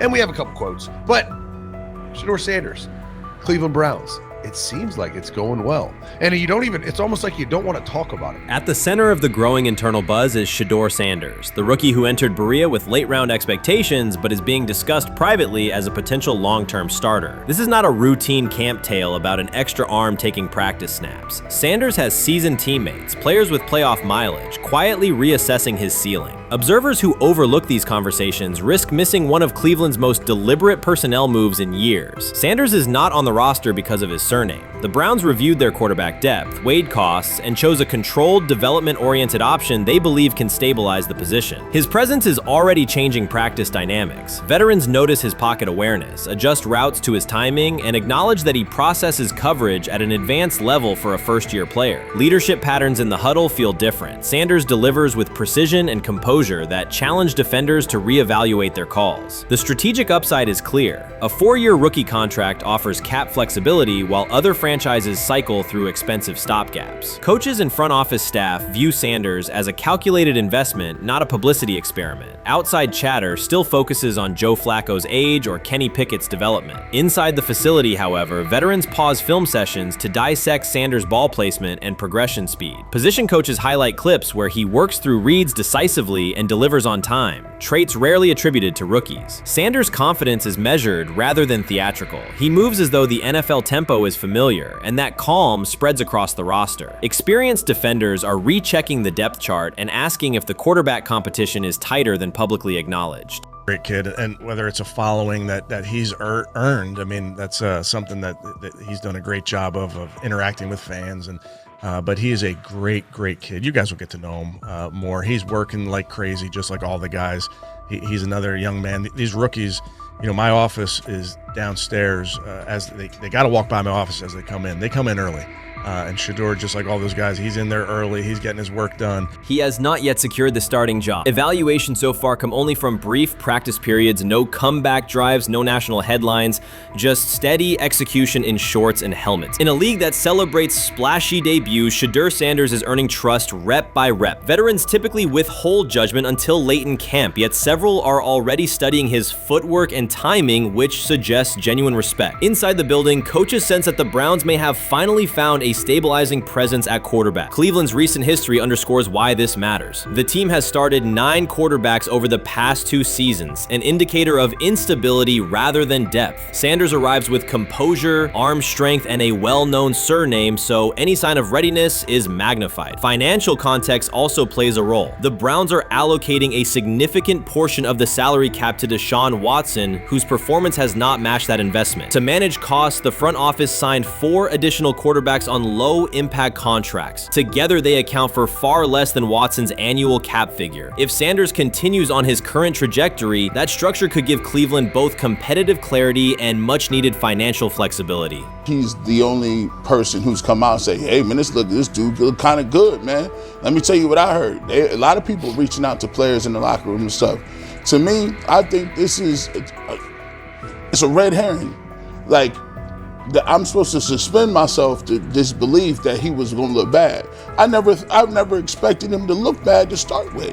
The 5th round quarterback stuff, that's involving perceptions, pre-draft analysis, and other teams Cleveland's veterans have endured every kind of quarterback turmoil: poor reads, major injuries, shaken confidence, and sideline disputes. When a young quarterback like Shedeur Sanders steps in and appears composed rather than overwhelmed, people notice. The attention comes not just from coaches and reporters, but from the linemen and defensive leaders who have watched previous backups struggle. They are not exchanging doubts, they are sharing nods of approval. Sanders demonstrates instinctive pocket awareness, reliable accuracy, and steady poise, qualities that quickly circulate through team conversations. After years of instability under center, the Browns need someone who can remain calm and effective deep into the season. Although expectations have fallen over time, genuine interest is growing. Praise is coming from teammates who rarely commend anyone unless his performance demands it. Sometime last week, and then and I just tweeted that out again this morning, and then today the Joe Flacco one got posted. So running through this, and then of course we'll still have Dylan will be next, and then Shedeur will come last. As training camp nears, Mary Kay Cabot is providing straightforward analysis of the Cleveland Browns quarterback competition. The starter has not been named, but she has moved away from her earlier skepticism of Shedeur Sanders and now acknowledges his talent and potential. Cabot explained that if Joe Flacco is chosen to start week 1, it will mean he is the most prepared to play immediately. This approach would also give younger quarterbacks such as Kenny Pickett time to adjust, refine their skills, and maximize their potential while Flacco handles the early workload. She added that a Flacco start would not prevent Sanders from earning the position later in the season. The depth chart remains flexible, and Sanders' continued development could put him in line for an opportunity as circumstances evolve. Cabot also noted that Pickett could win the job for week 1, but he must demonstrate he can integrate smoothly with the offense and perform reliably under pressure. The Browns want a leader who can control the huddle, execute plays efficiently, and maintain composure. Pickett's performances in upcoming practices and preseason games will be critical in determining whether he secures the starting role or Sanders ultimately takes the reins as the season progresses. Things like that. It doesn't mean that that Kenny can't swoop in there and steal that job by them, but he's really going to have to show that he has a complete mastery of this scheme and this system, and that they don't have to dial it back a lot to put him in there. So these will be some considerations, and I do think that that as the preseason goes along, it will become evident. Mary Kay Cabot recently stated that Shedeur Sanders is ready, and the Cleveland Browns are monitoring him closely. After a strong showing during organized team activities and minicamp, Sanders has made notable strides in his development. With continued progress, he is expected to return to the field prepared to contribute meaningfully. The Browns coaching staff is tracking his growth, and anticipation about his long-term role is increasing. Cabot added that if Sanders maintains this trajectory and continues to demonstrate poise within the team, he will have a legitimate chance to earn the starting quarterback job. Each practice rep strengthens his case, reinforcing the possibility that his development could benefit both the player and the organization. As Sanders impresses, discussion about his future in Cleveland becomes more compelling. Cabot also emphasized Sanders' advanced understanding of the offense. She noted that his football IQ appears in every drill and that he seems ready to execute the Browns system at full speed. His ability to process defenses quickly and make decisive reads distinguishes him from his peers. With the appropriate opportunity, Cabot believes Sanders could become a genuine difference maker for the Browns. One area Cabot highlighted is Sanders' command of pre-snap adjustments. His capacity to diagnose defensive fronts and communicate changes gives him an edge and reflects high football intelligence. If he translates those reads into consistent connections with his playmakers, he could elevate the Browns' offense significantly. By comparison, Cabot said quarterback Dylan Gabriel is still refining his grasp of complex terminology and play calling. While Gabriel possesses upside, Sanders' comfort with intricate concepts and his ability to manage tight pockets under pressure give him a clear advantage at this stage. Gabriel must sharpen those elements to compete at Sanders' level. Cabot previously reported that Sanders had already earned first-team practice snaps ahead of Gabriel. Her latest update confirms that Sanders is now approved as the Browns' starting quarterback, solidifying the organization's commitment to him as QB1. Expectations are high, and his response to the challenge will be closely watched throughout training camp and preseason. Cabot further noted that head coach Kevin Stefanski authorized Sanders to take expanded first-team reps beginning next month. This milestone underscores Sanders' readiness and the coaching staff's confidence in his progress. As the regular season approaches, Sanders aims to cement his status as the starter, and the competition for that position is intensified. Though Sanders leads the race, Kenny Pickett remains in contention. Cabot stressed that Pickett must prove he can integrate seamlessly with the offense and perform consistently under pressure. His performance over the next several weeks will determine whether he can challenge Sanders for the starting role. With both quarterbacks vying for the top spot, the Browns' Week 1 starter will be one of the most scrutinized decisions of the upcoming season. For now, Cabot's reporting underscores Sanders' rapid ascent, strong football intellect, and growing command of the offense, qualities that position him well to lead Cleveland's offense when the opportunity arrives.